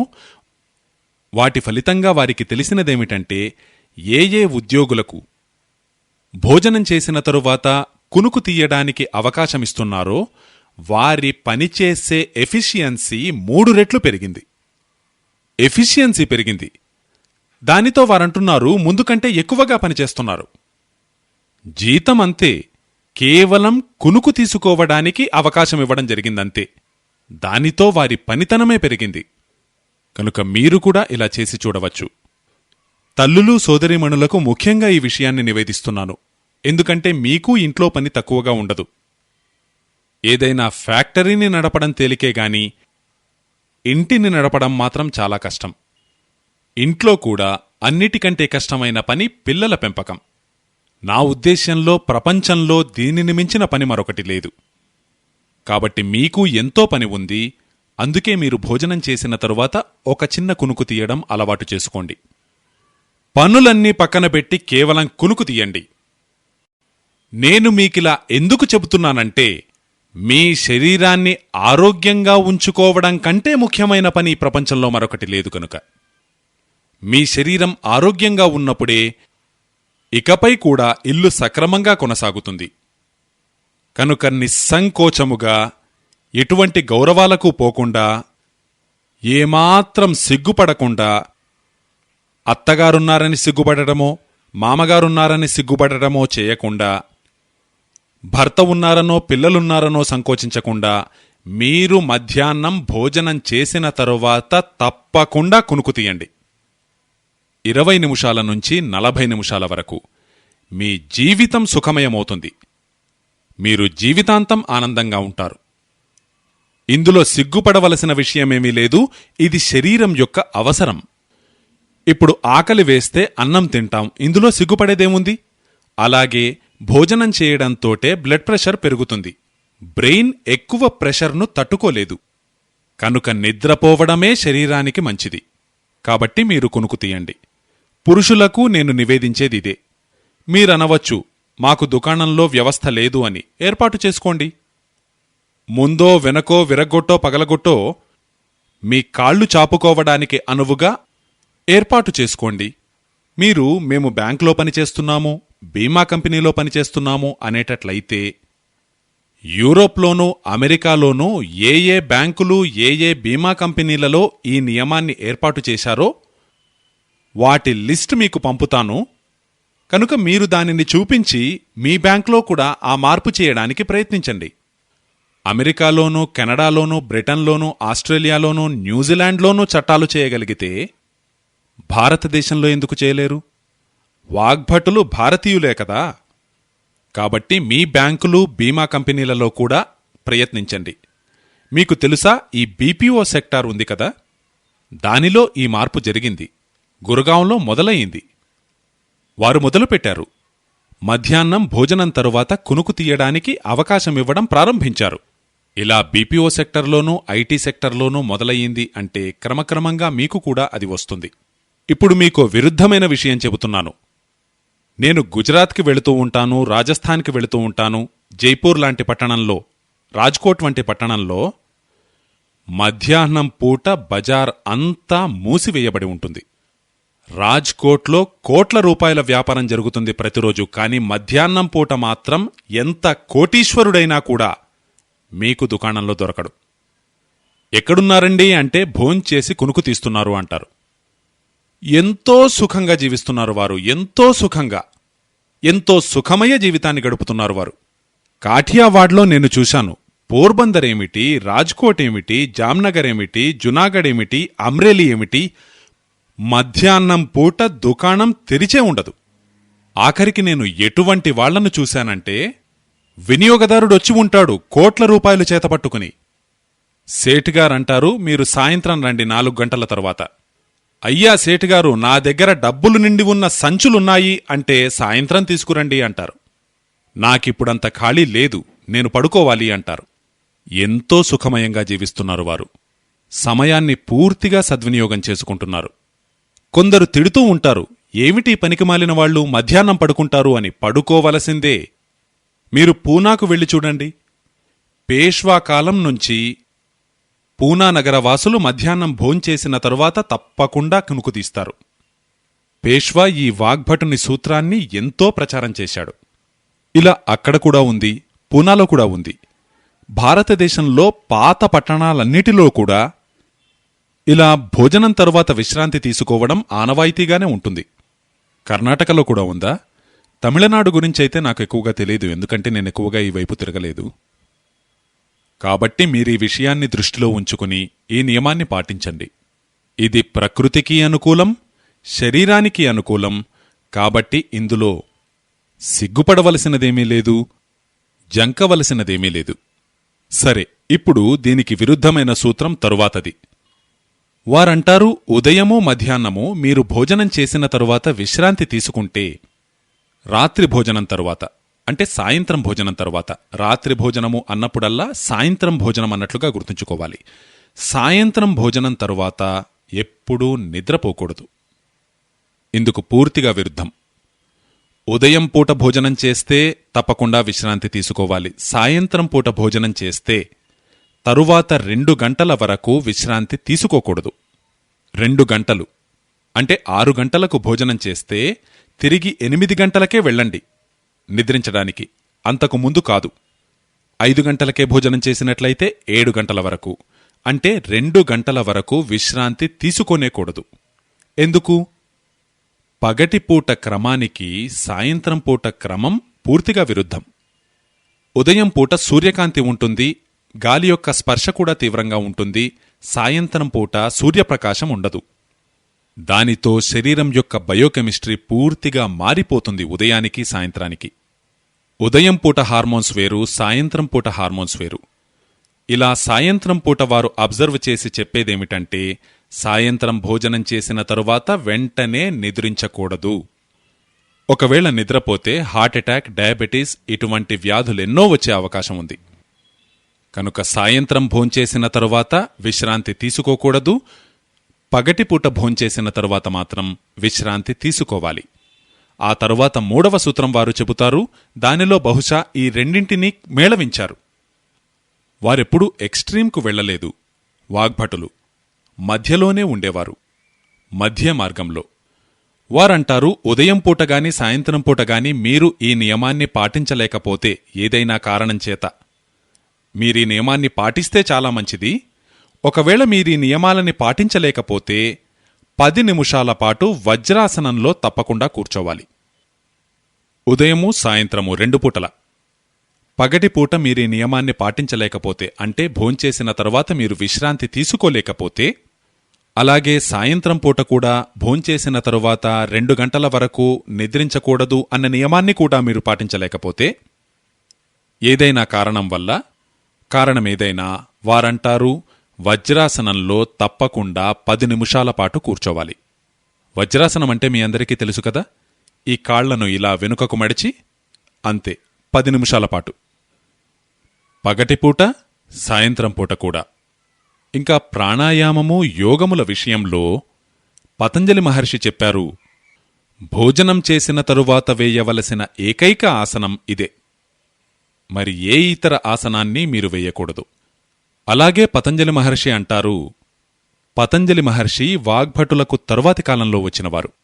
వారంటారు, వజ్రాసనంలో కూర్చున్న వ్యక్తి యొక్క శరీరం వజ్రతుల్యంగా మారుతుంది, అంటే దృఢంగా తయారవుతుంది, ఎంతో దృఢంగా, శక్తిమంతంగా. నేను భారతదేశంలో ఎంతోమందిని చూశాను. గాంధీజీనైతే నేను నా కళ్లతో చూడలేదు, కాని శోభాకాంతిజీ చూశారు. గాంధీజీ గంటల తరబడి వజ్రాసనంలో కూర్చునేవారు, గంటల తరబడి. మరి ఆయన్ని చూస్తే పూర్తిగా బక్కచిక్కిన శరీరం, ఆంగ్లేయుల లాఠీ దెబ్బలు తినడానికి ఎప్పుడూ సన్నద్ధం. అది గాంధీజీకి వజ్రాసనం వల్ల లభించిన సామర్థ్యమే. గాంధీజీ మరే ఇతర ఆసనాన్ని వేసేవారు కాదు, ప్రాణాయామం కూడా చేసేవారు కాదు. ఉదయం పూట వ్యాహ్యాళికి మాత్రం వెళ్లేవారు, కాని ఎప్పుడు అవకాశం దొరికినా ఈ వజ్రాసనంలో కూర్చునేవారు, ఎప్పుడు అవకాశం దొరికినా. అలా గంటల తరబడి. ఎంతోమంది ఆయన 3 గంటల పాటు వజ్రాసనంలో అలాగే అటు ఇటు కదలకుండా కూర్చుని లేఖలు వ్రాస్తూనే ఉండడం చూశారు. పుస్తకాలు చదవడం చేస్తూ ఉండేవారు. కనుక 10 నిమిషాలైతే కనీసం మీరు కూర్చోవాలి. ఎంత ఎక్కువసేపు వీలైతే అంత ఎక్కువసేపు మీరు కూర్చుంటే మంచిది. అలా చేస్తే శరీరంలో ఎన్నో క్రియలు పూర్తిగా పటిష్టంగా కొనసాగుతూ ఉంటాయి. ఇలా 3 సూత్రాలయ్యాయి. ఇప్పుడు 4వ సూత్రం చెబుతున్నాను. వాగ్భటులంటారు, మీరు భోజనం చేసే సమయంలో మీ మనస్సు చిత్తము పూర్తిగా ప్రశాంతంగా ఉండాలి. చిత్తము మనస్సు 2 స్థితులుంటాయి, చిత్తమొకటి మనస్సొకటి. మోడర్న్ సైన్స్లో చిత్తము మనస్సు అని 2 లేవు. వారు బ్రెయిన్ అంటారు, మైండ్ అంటారు. మైండ్ వేరు, మనస్సు వేరు. బ్రెయిన్ వేరు, చిత్తం వేరు. వారంటారు, చిత్తము మనస్సు ప్రశాంతంగా ఉండాలి. మరి మనస్సు చిత్తము ప్రశాంతంగా ఉండడానికి ఏం చేయాలి? బహుశా అందుకేనేమో మన దేశంలో భోజనం చేయడానికి ముందు భజన చేసే పరంపర ప్రచారంలో ఉంది. లేదు, భగవంతుణ్ణి ప్రార్థించాలి భోజనం చేయడానికి ముందు. మీరు భోజనం చేయడానికి ముందు భగవంతుణ్ణి ప్రార్థిస్తూ ఏమైనా శ్లోకాన్ని చెబుతూ ఉంటే మీ మనస్సు చిత్తము ప్రశాంతంగా ఉంటాయి. కనుక భోజనం చేయడానికి ముందు మనస్సును చిత్తాన్ని ప్రశాంతంగా ఉంచుకోవాలి. ఏదైనా భజన ద్వారా గాని, ఏదైనా భగవంతుని ప్రార్థన ద్వారా గాని, ఏదైనా మంత్రం ద్వారా గాని, శ్లోకం ద్వారా గాని మీకు ఎలా వీలైతే అలా చేయండి. మరొక సూత్రం ఎంతో ప్రధానమైనది. నిజానికి దీని గురించి ఎల్లుండి చెప్పాలి, అయితే ఈరోజే ఎందుకు చెబుతున్నానంటే అది దీనికే సంబంధించినది కనుక. వాగ్భటులొకచోట వ్రాస్తారు, మీరు విశ్రాంతి ఎప్పుడు తీసుకున్నా, పగలైనా సాయంత్రమైనా, ఎప్పుడూ దిక్కులను దృష్టిలో ఉంచుకుని పడుకోవాలి. ఇప్పుడిక్కడ వాస్తుశాస్త్రం జొరబడింది. వాస్తుశాస్త్రం కూడా విజ్ఞానమే. వారంటారు, ఈ వాస్తుశాస్త్రాన్ని దృష్టిలో ఉంచుకుని పడుకోవాలి. ఏ విధంగా? మీరు పడుకున్నప్పుడల్లా మీ తల సూర్యుని వైపు ఉండేటట్లు పడుకోవాలి. అంటే తూర్పుకు తల పెట్టి పడుకోవాలి. కాళ్ళు పశ్చిమానికి ఉంటాయి. అలాగే వారంటారు, ఒకవేళ మీరేదైనా కారణం చేత తూర్పు వైపు తల పెట్టలేని పరిస్థితి వస్తే దక్షిణం వైపు తలను పెట్టి పడుకోవాలి. సౌత్. కాబట్టి ఈస్ట్ గాని లేదు సౌత్ కాని పడుకున్నప్పుడల్లా తల ఎప్పుడూ తూర్పు వైపే ఉండాలి. కాళ్ళు ఎప్పుడూ పశ్చిమానికి ఉండాలి. ఏమైనా తప్పనిసరి పరిస్థితి వస్తే రెండవ స్థానం దక్షిణం. దక్షిణం వైపు తల ఉండాలి, ఉత్తరం వైపు కాళ్ళుండాలి. తరువాతి సూత్రంలో వాగ్భటులంటారు, ఉత్తరం వైపుకు తల పెట్టి ఎప్పుడూ పడుకోకూడదు. ఉత్తరం నార్త్. ఆ తరువాతి సూత్రంలో వారు వ్రాస్తారు, ఉత్తర దిశ మృత్యువు యొక్క దిశ. పడుకోవడం విషయంలో మాత్రం ఉత్తర దిశ మిగతా అన్ని పనుల విషయంలోనూ మంచిదే. చదువుకోవాలన్నా, వ్రాయాలన్నా, ఏదైనా అభ్యసించాలన్నా ఉత్తరం దిశగా తిరిగి చేయాలి. కాని పడుకోవడానికి మాత్రం ఉత్తర దిశ పూర్తిగా నిషిద్ధం. వాగ్భటులిలా వ్రాసినది చదివిన తరువాత నేను ఎన్నో చోట్ల పరిశీలించాను. నేను ఎన్నో పల్లెటూళ్లకు వెళ్లి చూశాను. పల్లెటూళ్లలో నేను కొన్ని అంత్యక్రియలకు వెళ్లి గమనించాను. నేను చూసినదేమిటంటే, అక్కడ అంత్యక్రియలను నిర్వహించే పంతులుగారు మొట్టమొదటగా చెప్పే విషయం, చనిపోయిన వ్యక్తి తలను ఉత్తర దిశగా ఉంచి పడుకోబెట్టండి. అదే మొదటి మంత్రం. మొట్టమొదటి మంత్రంలోనే ఆ విషయాన్ని చెబుతారు, చనిపోయిన వ్యక్తి తల ఉత్తరం వైపుకు ఉంచి పడుకోబెట్టమని. మన దేశంలో ఆర్య సమాజ స్థాపకులైన దయానంద సరస్వతి గారు, వారు సంస్కారాలుంటాయి కదా, మన దేశంలో సంస్కారాలుంటాయి. జన్మ సంస్కారము, గర్భాధాన సంస్కారము, అంత్యేష్టి సంస్కారము, ఇలా అంతిమ క్రియలు కూడా ఒక సంస్కార ప్రక్రియే. వారు ఒక పుస్తకం రాశారు, సంస్కార విధి. అందులో మొదటి సూత్రం మృత్యువుకు సంబంధించినది ఉంటుంది. దానిలో మొట్టమొదటగా వారు చెప్పేది, మృతుని శరీరాన్ని ఉత్తర దిశగా తలను ఉంచి పడుకోబెట్టాలి. ఆ తరువాత విధి ప్రారంభించాలి. ఇప్పుడు ఇది వాగ్భటులు చెప్పినది, దయానందులు చెప్పినది. ఇప్పుడు నేను దీనికి విజ్ఞాన శాస్త్రాన్ని జోడించి చెబుతున్నాను. ఎందుకు? ఈరోజు మన ఈ మస్తిష్కం ఈ ఎందుకు అన్నది తెలియకుండా అంగీకరించదు. ఎందుకలా చేయాలి? దానికి కారణం ఎంతో సూటిగా చెప్పబడింది. ఆధునిక విజ్ఞాన శాస్త్రం అంటుంది, మీ శరీరము ఇంకా మీ భూమి, ఈ రెండింటికీ మధ్యలో ఒక శక్తి పనిచేస్తూ ఉంటుంది. భూమికి శరీరానికి మధ్య. దాన్ని మనం గురుత్వాకర్షణ శక్తి అంటాం, గ్రావిటేషనల్ ఫోర్స్. ఇప్పుడిది ఎలా పనిచేస్తుంది? మీకు తెలుసు కదా, భూమి యొక్క ఉత్తర ధ్రువము, భూమి యొక్క దక్షిణ ధ్రువము, ఇవి రెండూ తీవ్రమైన గురుత్వాకర్షణ శక్తిని కలిగి ఉంటాయి. భూమి యొక్క ఉత్తర దిశ, భూమి యొక్క దక్షిణ దిశ గురుత్వాకర్షణ విషయంలో ఒక అయస్కాంతంలా పనిచేస్తాయి. మీ శరీరముంది కదా, మీ ఈ శరీరానికి ఇది ఉత్తరం. మీ శరీరానికి శిరస్సు ఉత్తరం, పాదములు దక్షిణం. మీ యొక్క ఉత్తర దిశ, భూమి యొక్క ఉత్తర దిశ. మీరు ఉత్తర దిక్కుకు తలపెట్టి పడుకున్నప్పుడు వాగ్భటాచార్యులు అలా పడుకోవద్దు అంటారు. కాని మీరు ఒకవేళ ఉత్తర దిక్కుకు తలపెట్టి పడుకుంటే మీ యొక్క ఉత్తర దిశ ఇంకా ఈ భూమి యొక్క ఉత్తర దిశ రెండూ సమాంతరమవ్వడంతో ఫోర్స్ ఆఫ్ రిపల్షన్ పనిచేస్తుంది. విజ్ఞాన శాస్త్రం ఇలా చెబుతుంది, ఫోర్స్ ఆఫ్ రిపల్షన్ అంటే వికర్షణ శక్తి. ఇప్పుడు ఇది ఉత్తర దిక్కనుకోండి, మీరు ఇటువైపు తలపెట్టి పడుకున్నారు. అలా పడుకోవడం వల్ల ఉత్తర దిక్కు నుంచి మీ శరీరంపై ఒక వికర్షణ శక్తి పనిచేస్తుంది. అంటే ఆ వికర్షణ శక్తి మీ శరీరంలో నెట్టుతున్నట్లుగా ఒక పనిచేస్తుంది. దాని ప్రభావం వల్ల మీ శరీరంలో ఒక సంకోచక్రియ జరుగుతుంది, కాంట్రాక్షన్. శరీరంలో ఇలా కుంచుకుపోయే క్రియ జరిగితే బ్లడ్ ప్రెషర్ పూర్తిగా అదుపు తప్పుతుంది. ఎందుకంటే బ్లడ్ మీద ప్రెషర్ పడుతుంది. శరీరం మీద ప్రెషర్ పడింది కదా, శరీరమంతా రక్తముంది, ఆ రక్తం మీద కూడా ప్రెషర్ పడుతుంది. రక్తంపై ప్రెషర్ ఉంటే నిద్ర రానే రాదు. మనస్సంతా అల్లకల్లోలంగా ఉంటుంది. గుండె చాలా వేగంగా కొట్టుకుంటూ ఉంటుంది. కనుక భూమి యొక్క ఉత్తర దిశ నార్త్ పోల్ అయి ఉంటుంది. ఈ శిరస్సు మన శరీరానికి ఉత్తర దిశ అయి ఉంటుంది. ఇవి రెండూ ఒకే వైపుకు ఉంటే ఫోర్స్ ఆఫ్ రిపల్షన్ ఈ శరీరం మీద పనిచేస్తుంది. దానితో శరీరంలో సంకోచక్రియ జరుగుతుంది. ఇక నిద్ర పట్టనే పట్టదు. ఇప్పుడు దీన్నే వ్యతిరేకంగా ఆలోచించి చూడండి. మీ శిరస్సును దక్షిణం వైపుకు పెట్టి చూడండి. అంటే మీ శరీరం యొక్క నార్త్ భూమి యొక్క సౌత్కి ఉంటుంది. మీ యొక్క ఉత్తరము ఇంకా భూమి యొక్క దక్షిణము ఇవి రెండూ ఒకే వైపు ఉంటే ఫోర్స్ ఆఫ్ అట్రాక్షన్ పనిచేస్తుంది. ఆ ధ్రువం మీ శరీరంపై లాగే క్రియను చేస్తుంది.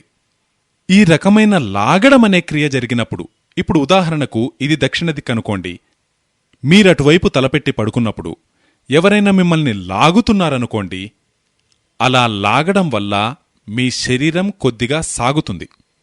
ఇలా రబ్బర్ని లాగుతాం కదా, ఎలాస్టిసిటీ, అదేవిధంగా శరీరం కొద్దిగా విస్తరిస్తుంది. శరీరంలో ఎప్పుడైతే ఈ విస్తరించే క్రియ జరిగిందో అప్పుడు రిలాక్సేషన్ కలుగుతుంది. మీరు ఒళ్ళు విరుచుకుంటూ ఉంటారు కదా, పూర్తిగా ఒంటిని సాగదీస్తారు. అప్పుడు మీకెలా అనిపిస్తుంది? ఎంతో రిలాక్స్డ్గా అనిపిస్తుంది. ఎందుకంటే శరీరాన్ని మీరు కొద్దిగా లాగడం వల్ల శరీరం కొద్దిగా సాగుతుంది. దానితో మీరెంతో రిలాక్సేషన్ ఫీల్ అవుతారు. అందుకే వాగ్భటులన్నారు, దక్షిణం వైపు మీరు శిరస్సును పెట్టి పడుకుంటే మీ శరీరంపై ఫోర్స్ ఆఫ్ అట్రాక్షన్ పనిచేస్తుంది. అదే ఉత్తరం దిశగా మీరు శిరస్సు పెట్టి పడుకుంటే మీ శరీరంపై ఫోర్స్ ఆఫ్ రిపల్షన్ పనిచేస్తుంది. ఈ ఫోర్స్ ఆఫ్ రిపల్షన్ మీ శరీరాన్ని నొక్కినట్లు చేస్తుంది. అదే మీరు దక్షిణ దిశగా తలను పెట్టి పడుకుంటే అది మీ శరీరాన్ని లాగినట్లు చేస్తుంది. ఇలా లాగడమనే క్రియ నొక్కడమనే క్రియకు పూర్తిగా విరుద్ధమైనది. నొక్కడం శరీరాన్ని సంకోచానికి గురిచేస్తే లాగడం శరీరాన్ని వ్యాకోచానికి గురిచేస్తుంది. వ్యాకోచం వల్ల మీరు ప్రశాంతంగా నిద్రించగలుగుతారు, కాని సంకోచం వల్ల మీరు నిద్రపోలేరు. అందుకే వారెంతో అద్భుతమైన విశ్లేషణనిచ్చారు.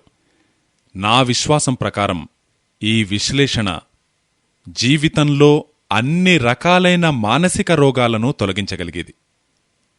ఎందుకంటే మీరు ప్రశాంతంగా నిద్రపోగలుగుతున్నారు అంటే ఇక మీరు ఎన్నో రోగాల నుంచి బయటపడ్డట్లే. చక్కటి భోజనము, ప్రశాంతమైన నిద్ర, ఇంకేం కావాలి?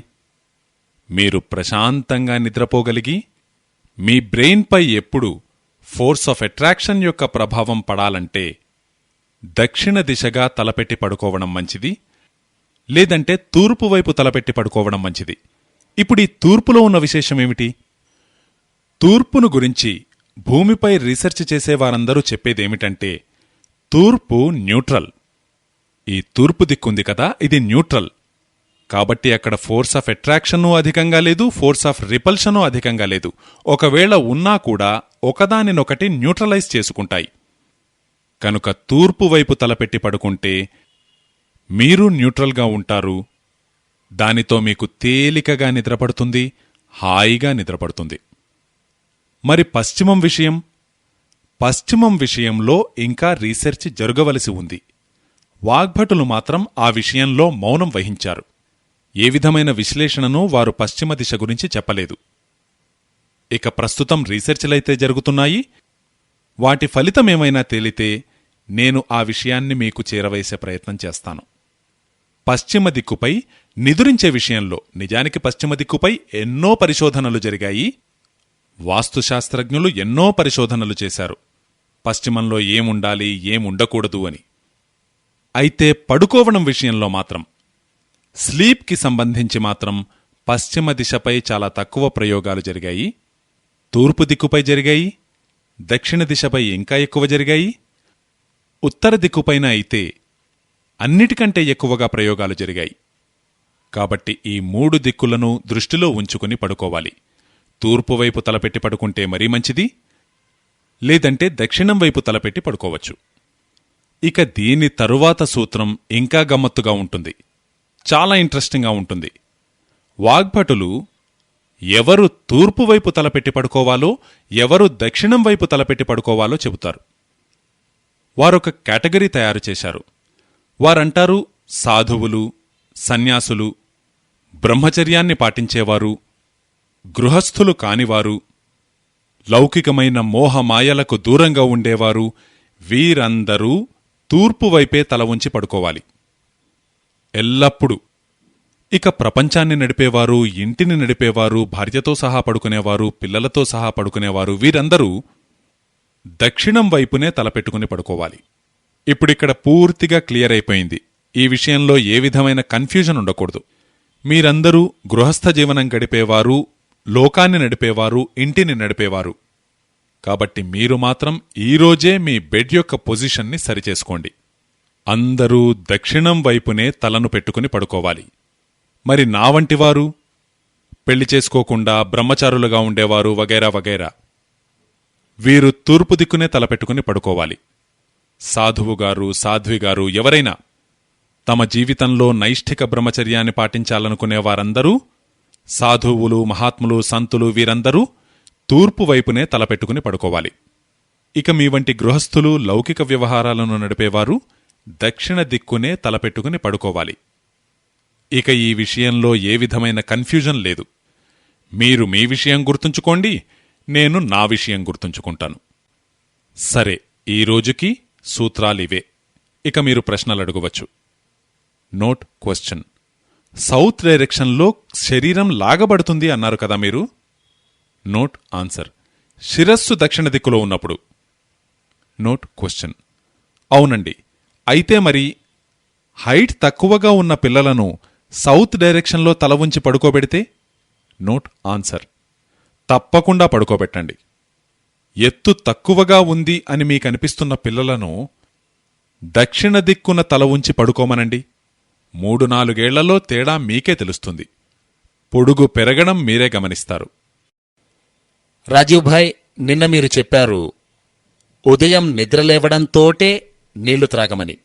కానీ జైన ధర్మంలో సూర్యోదయమైన 48 నిమిషాల తరువాతే త్రాగమని ఉంది. మరి ఈ విషయంలో ఏం చేయమంటారు? నిజమే. జైన ధర్మంలో ఏదైతే సూర్యోదయమైన 48 నిమిషాల తరువాత అని చెప్పబడిందో ఆ నియమం చాలా సరియైనది, ఖచ్చితమైనది. అయితే ఆ నియమం ఏమిటి అనేది మనం అర్థం చేసుకోవాలి. ఆ నియమం ఎటువంటిదంటే, ఈ నీరు ఉంది కదా, ఈ నీటిలో ఎన్నో రకాల జీవరాశులుంటాయి. ఇప్పుడిది కొద్దిగా సూక్ష్మమైన విషయం. నిజానికి నేనందులోకి వెళ్లదలుచుకోలేదు, కానీ మీరడిగారు కనుక చెబుతున్నాను. నీటిలో ఎన్నో సూక్ష్మజీవరాశులుంటాయి. మీరు కావాలనుకుంటే లెన్స్ పెట్టి చూస్తే మీకు కోటానుకోట్ల సూక్ష్మక్రిములందులో కనిపిస్తాయి. అటూ ఇటూ పరిగెడుతూ ఉంటాయి. వాటిని చూస్తే మనకసలు నీళ్లు త్రాగాలనే అనిపించదు. ఇది విషయం. అయితే ఉదయం పూట ఏం జరుగుతుందంటే, మీ నోటిలో ఉండే లాలాజలం నేను చెప్పినట్లుగా ఎన్నో మెడిసినల్ క్వాలిటీస్ తోటి ఉంటుంది. అందుకే మీరు ఉదయం నిద్ర లేచిన వెంటనే నీళ్లు త్రాగితే ఆ నీటిలోని అనేక జీవరాశులు చనిపోయే అవకాశం అధికంగా ఉంది. జైన దర్శనం చెప్పేదేమిటంటే, నిష్కారణమైన హింస నుంచి రక్షించుకోండి, హింస నుంచి కాపాడుకోవాలి. ఇది ఆదర్శం. కాని అనవసరమైన హింస నుంచైతే తప్పనిసరిగా కాపాడుకోవాలి. అంటే అవసరం లేకపోతే హింస చెయ్యకూడదు. ఈ అనవసరమైన హింస నుంచి తప్పించుకోవడానికి జైన శాస్త్రంలో జైన ఆచార్యులు ఇలా 48 నిమిషాల తరువాత త్రాగమని చెప్పారు. ఈ 48 నిమిషాలలో ఏం జరుగుతుంది? 48 నిమిషాలలో మీ నోటిలోని లాలాజలం యొక్క క్షారగుణము తగ్గిపోతుంది. చాలా వేగంగా తగ్గిపోతుంది. దాని క్షారగుణం తగ్గితే, దేనినైతే మీరు ఆంగ్లంలో ఆల్కలినిటీ అంటారో, ఆ క్షారగుణం తగ్గితే దానివల్ల జీవరాశులు చనిపోయే అవకాశం కూడా తగ్గుతుంది. ఇలా అనవసరమైన హింస నుంచి తప్పించుకోవడానికి జైన దర్శనంలో ఇలా తెలియజేశారు. ఈ 48 నిమిషాల క్యాల్క్యులేషన్ వాగ్భటులు కూడా చేశారు. వారు చెబుతారు, ఉదయం లేచిన తరువాత మీరు 48 నిమిషాల వరకు ఆగితే మీ నోటిలోని లాలాజలం యొక్క క్షారగుణము క్రమక్రమంగా తగ్గిపోతూ ఉంటుంది. కనుక నిద్రలేచిన వెంటనే నీళ్లు త్రాగడం విషయంలో మీరు జైన దర్శనాన్ని అనుసరించేవారైతే 48 నిమిషాల విషయాన్ని దృష్టిలో ఉంచుకోండి. కాని మీరు జైన దర్శనాన్ని పాటించకపోతే మాత్రం మీ విషయంలో దీనికి సంబంధించిన హింసలు అహింసలు అంత ప్రధానం కాకపోవచ్చు. కానీ దీనిని అనుసరిస్తే మాత్రం మీకు మంచిది. మరి మీరు అడగవచ్చు, 48 నిమిషాల వరకు ఏం చేయాలి? కూర్చుని ఉండాలా? మీరు భగవన్నామాన్ని జపిస్తూ ఉండవచ్చు కదా. భగవన్నామాన్ని జపించండి, మంత్రాన్ని జపించండి, ఏదో ఒకటి చేయండి. ఆ తరువాత నీళ్లు త్రాగండి. ఆ పైన మీ దినచర్యను ప్రారంభించండి. ఈ మధ్య మార్గాన్ని మీకు చెబుతున్నాను. సరే, చెప్పండి. మీరు తేనె ఇంకా నెయ్యి విరుద్ధమైనవని చెప్పారు. కానీ బిడ్డ పుట్టిన తరువాత ఈ తేనె మరియు నెయ్యిని తినిపించే పరంపర ఒకటి ఉంది. మరి అది ఎలా? ఈ సంస్కారం ఉంది కదా. పుట్టిన బిడ్డ చేత తేనె ఇంకా నెయ్యి నాకించే సంస్కారం. ఈ సంస్కారాన్ని అనుసరించే విషయంలో కొన్ని జాగ్రత్తలను పాటించవలసిన అవసరం ఉంది. ఆయుర్వేదాన్ననుసరించి మీరు ఆ జాగ్రత్తలు పాటించకపోతే మాత్రం ఎంతో ఇబ్బందులు కలుగుతాయి. ఆయుర్వేదం ప్రకారం తేనె ఇంకా నెయ్యి ఒకే మోతాదులో ఎప్పుడు తీసుకున్నా అది విషమే. అయితే భారతదేశంలో తమ పిల్లల విషయంలో ఇలా చేసే పరంపర కొనసాగుతూ ఉంది. కానీ భారతదేశంలో అందరూ అలా చేయరు. అయితే ఎవరైతే ఇలా తేనెను నెయ్యను నాకిస్తారో వారితో నేనడిగాను. ఇలా కొన్ని వర్గాలకు చెందినవారి ఈ పరంపరను అనుసరిస్తూ ఉంటారు. వారిని నేనడిగాను. వారు నాకెంతో తెలివిగా ఒక సమాధానం చెప్పారు. వాగ్భటులననుసరించి అది కూడా సరియైనదే. వారంటారు, మేము తేనె మరియు నెయ్యి కలిపి నాకించిన మాట వాస్తవమే. అయితే దానిలో గోమూత్రాన్ని కూడా కలిపిన తరువాతనే, లేదు గోమయం యొక్క రసాన్ని కలిపిన తరువాతనే. ఈ గోమూత్రము గోమయం విషయం వచ్చినప్పుడు నాకు వెంటనే మనసులో మెదిలేది పంచగవ్యాలు తయారు చేస్తారు కదా. పంచామృతములు, పంచగవ్యము, అందులో తేనె నెయ్యి కూడా ఉంటాయి. అయితే గోమూత్రంతో సహా, లేదు గోమయం యొక్క రసంతో సహా. ఆ తరువాత మేము కొన్ని ప్రయోగాలు చేసి చూశాం. ఈ తేనె మరియు నెయ్యిలో గోమూత్రాన్ని కలపడం వల్ల దాని విషప్రభావమేమైనా తగ్గిందా అని. నేను రేపుగాని ఎల్లుండిగాని ఈ విషయంపై మరింత వివరంగా చర్చిస్తాను. గోమూత్రాన్ని కలపడంతోటే తేనె ఇంకా నెయ్యి ఒకదానితో ఒకటి కలవడానికి సిద్ధపడతాయి. అంటే వాటి శత్రుత్వం తగ్గిపోతుంది. ఎందుకంటే గోమూత్రంలో ఒక కెమికల్ ఉంది, సల్ఫర్. ప్రపంచంలో ఈ సల్ఫర్కొక ప్రత్యేకత ఉంది. దానిని 2 విషపదార్థాల మధ్య ఉంచితే ఆ 2 పదార్థాల యొక్క విషప్రభావాన్ని తగ్గిస్తుంది, తన ప్రభావాన్ని మాత్రం పెంచుకుంటుంది. అలా సల్ఫర్ పెరుగుతుంది. ఇలా నేను కొంతమందిని అడిగినప్పుడు వారు చెప్పారు, మేము తేనె ఇంకా నెయ్యి కలిపి ఇస్తున్నమాట వాస్తవమే. అయితే గోమూత్రాన్ని కూడా కలిపి, గోమూత్రాన్ని 1 చుక్కగాని 2 చుక్కలుగాని కలిపి. బహుశా వారికి అలా చేయడం వల్ల అనుకూలంగా ఉండవచ్చు. కాని మీరు మాత్రం అలా చెయ్యవద్దనే నా విన్నపం. ఒకవేళ నాకించాలనుకుంటే కేవలం నెయ్యినైనా నాకించండి, లేదు కేవలం తేనెనైనా నాకించండి. రెండింటినీ కలిపి మాత్రం నాకించకండి. అయితే ఒకే కండిషన్లో, ఆ పసిబిడ్డకు ఏదైనా దారుణమైన రోగముంటే తప్ప. కొన్ని రోగాల విషయంలో విషమే ఔషధంగా పనిచేస్తుంది. ఎన్నో రోగాలకు విషం ఔషధంగా పనిచేస్తుంది. అటువంటి కండిషన్లో పసిబిడ్డకు ఇవి 2 కలిపి ఇవ్వవచ్చు. ఉదాహరణకు, ఒక దారుణమైన రోగముంటుంది. ఇది చాలామంది పిల్లలకు వస్తుంది. వారు పుట్టడంతోటే వారి చర్మం యొక్క రంగు మారిపోవడం మొదలవుతుంది. ఎంతోమంది పిల్లల్ని నేను చూశాను. వారు పూర్తిగా రాగి రంగులోకి మారిపోతారు. ఈ రాగి ఉంటుంది కదా, కాపర్, తామ్రవర్ణం, ఆ రంగులోకి పిల్లల చర్మం మారిపోతూ ఉంటుంది. ఆ పిల్లలకు తప్పకుండా తేనె ఇంకా నెయ్యి కలిపి నాకించవలసి ఉంటుంది. లేకుంటే అది నయం కాదు. వారికి అది సరిపోతుంది. ఇలా ప్రత్యేక పరిస్థితుల్లో తప్పితే సామాన్యంగా మాత్రం అందరికీ అలా ఇవ్వడం మంచిది కాదు. అయ్యా, ఆయుర్వేద ఔషధాలతో సహా ఈ ఇంగ్లీషు మందులను కూడా తీసుకోవచ్చా? అస్సలు తీసుకోకండి. ఆయుర్వేద ఔషధం మీదనే మీరు పరిపూర్ణ విశ్వాసముంచి మీరు తీసుకుంటే దానివల్లనే మీకు పూర్తిగా మెరుగైపోతుంది. దానితో పాటుగా అలోపతి మందులను తీసుకుంటే దానివల్ల మేలు జరగడం పోయి చెడు పరిణామాలు మాత్రం తప్పకుండా జరుగుతాయి. అర్జున వృక్షం బెరడును మీరు తీసుకోమని చెబుతున్నారు కదా, దానివల్ల మూత్రపిండాల్లో రాళ్లు వచ్చే అవకాశం ఏమన్నా ఉందా? అర్జున వృక్షం బెరడు తీసుకోవడం వల్ల మూత్రపిండాల్లో రాళ్లు వచ్చే అవకాశం దాదాపు శూన్యం. అయితే మీరు సున్నం ఎక్కువగా తింటే మాత్రం మూత్రపిండాల్లో రాళ్లు తయారయ్యే అవకాశం ఉంది. అర్జున వృక్షం బెరడు వల్ల మూత్రపిండాల్లో రాళ్లు రావడమన్నది నేను ఈ రోజు వరకు ఎక్కడా వినలేదు. ఎందుకంటే అర్జున వృక్షం బెరడులో ఉన్న కాల్షియం చాలా తక్కువ మోతాదులో ఉంటుంది. పైగా ఉన్నది కూడా తేలికగా అరుగుతుంది, తేలికగా డైజెస్ట్ అవుతుంది. మీరు సున్నం ఎక్కువగా తీసుకుంటేనే మూత్రపిండాల్లో రాళ్లొచ్చే అవకాశం ఉంది. చెప్పండి.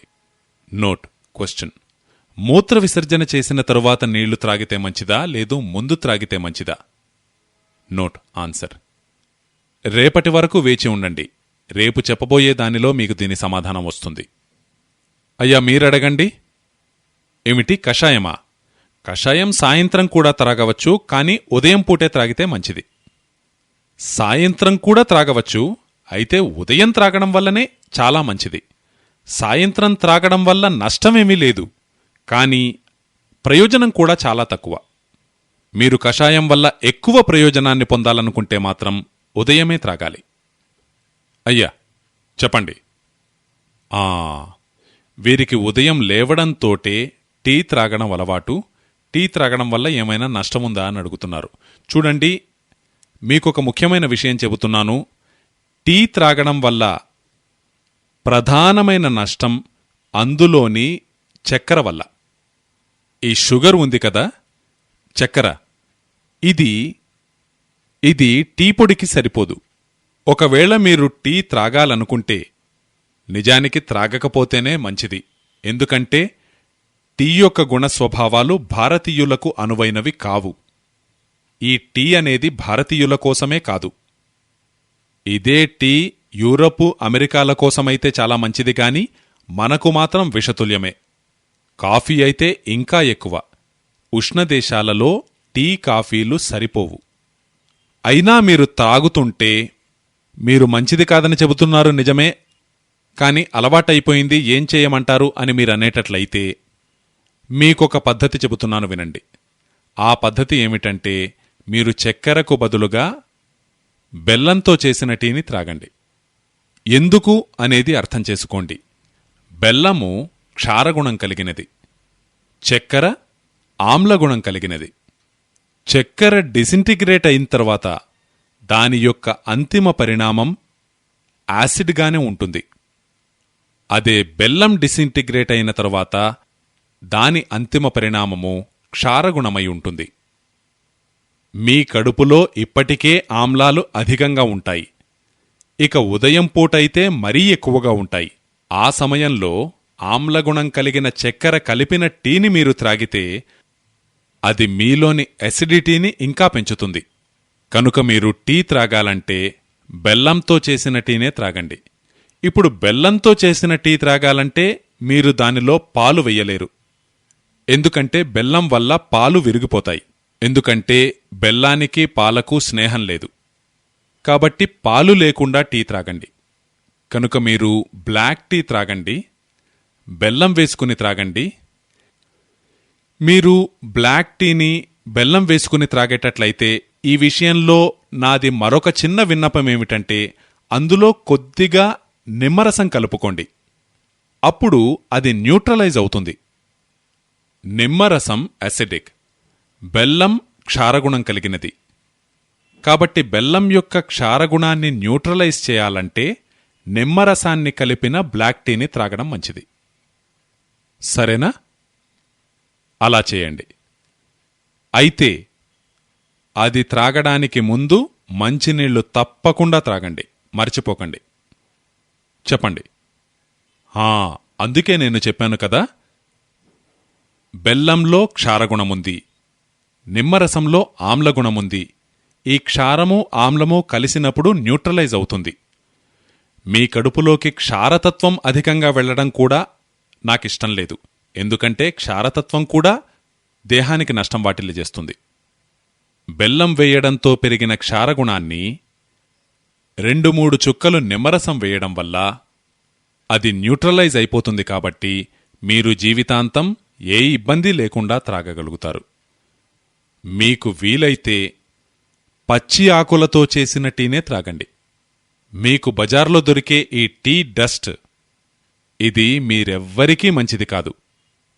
మీకు పచ్చి ఆకులతో చేసిన తేనీరు లభించేటట్లయితే దానివల్ల కలిగే కనీస ప్రయోజనమేమిటంటే అది యాంటీ ఆక్సిడెంటల్ ప్రాపర్టీ కలిగినది. ఎందుకంటే పచ్చి ఆకులను నేరుగా తీసుకుని ఎండబెట్టి మీరు తయారు చేస్తున్నారు గనుక. అది మీరిప్పుడు త్రాగుతున్న పొడితో చేసిన టీ కంటే మంచిది, కొద్దిగా మంచిది. ఎన్నో దేశాలలో భోజనం చేసేటప్పుడు వజ్రాసనంలో కూర్చుని భోంచేయడం మనం చూస్తూ ఉంటాం. Note answer. అవును, ఈస్టర్న్ కంట్రీస్లో కొద్దిగా చేస్తారు. ఇండోనేషియాలో, మలేషియాలో, కొద్దిగా మంగోలియాలో చూస్తే అక్కడ కూడా ఇలా చేస్తూ ఉంటారు. వారు వజ్రాసనంలో కూర్చుని భోజనం చేయవచ్చు గాని వజ్రాసనంలో కూర్చుని భోంచేయడం మీకు అంత అనుకూలం కాదు. మీకు భోజనం చేసిన తరువాత వజ్రాసనంలో కూర్చోవడమే అనుకూలము. భోజనం చెయ్యడానికి సుఖాసనము లేదా గొంతు కూర్చోవడం, ఇవి రెండే అనుకూలం. ఎందుకిలా అంటే ఒక్కరోజు ఆగండి, ఎల్లుండి నేనెలాగో ఎక్స్ప్లెయిన్ చేస్తాను. నేను మరొక విషయాన్ని గమనించాను. ఇక్కడి వారు భోజనమైన తరువాత తేనె తీసుకుంటూ ఉంటారు. అది జీర్ణశక్తికి సహకరిస్తుందని. తీసుకోండి, నేనేమీ వారించలేదే. అయితే మీరు జైన దర్శనాన్ని పాటించేవారైతే మాత్రం తీసుకోకండి. మీరు మీ జీవితంలో జైన దర్శనాన్ని పాటించేవారు కాకపోతే మాత్రం మీరు తేనె తీసుకోవడానికి ఏ ఇబ్బంది లేదు. జైన దర్శనాన్ని పాటించేవారి విషయంలో మాత్రం నేను స్ట్రిక్ట్గా చెబుతాను చేయవద్దని. ఎందుకంటే దానిలో హింస అహింసల ప్రస్తావన వస్తుంది. ఈ తేనె అనేది అనేక జీవరాశుల సమూహం. ఇంకా పెద్ద తేనెటీగల తేనెలో ఎక్కువ జీవరాశులు. నీరు ఎంత తీసుకోవాలి అనేది ఒక్కొక్కరికి ఒక్కో విధంగా ఉంటుంది. దానికి సంబంధించిన సూత్రాన్ని చెబుతున్నాను. ప్రతి వ్యక్తి ఎంత నీరు త్రాగాలి? మీరు మీ బరువు తూచుకోండి. మీ బరువు 60 కిలోలనుకోండి. దానిని 10 చేత భాగించండి. అప్పుడు 6 వస్తుంది. ఆ సంఖ్య నుంచి 2 తీసివేయండి, 4 వస్తుంది. కనుక 24 గంటల్లో మీరు 4 లీటర్ల నీళ్లు త్రాగాలి. మీ బరువు 70 కిలోలైతే 10 తోటి భాగిస్తే 7 వస్తుంది. దాని నుంచి 2 తీసివేస్తే 5 వస్తుంది. 24 గంటల్లో మీరు 5 లీటర్ల నీళ్లు త్రాగాలి. అలాగే 40 కిలోల బరువున్నవారు 10 తోటి భాగిస్తే 4 వస్తుంది, 2 తీసివేస్తే 2 వస్తుంది. కనుక 24 గంటల్లో వారు 2 లీటర్ల నీళ్లు త్రాగాలి. మీ బరువులను బట్టి మీరు ఎంతెంత నీరు త్రాగాలో నిర్ణయించుకోండి. బరువును 10 చేత భాగించి 2 తీసివేయాలి.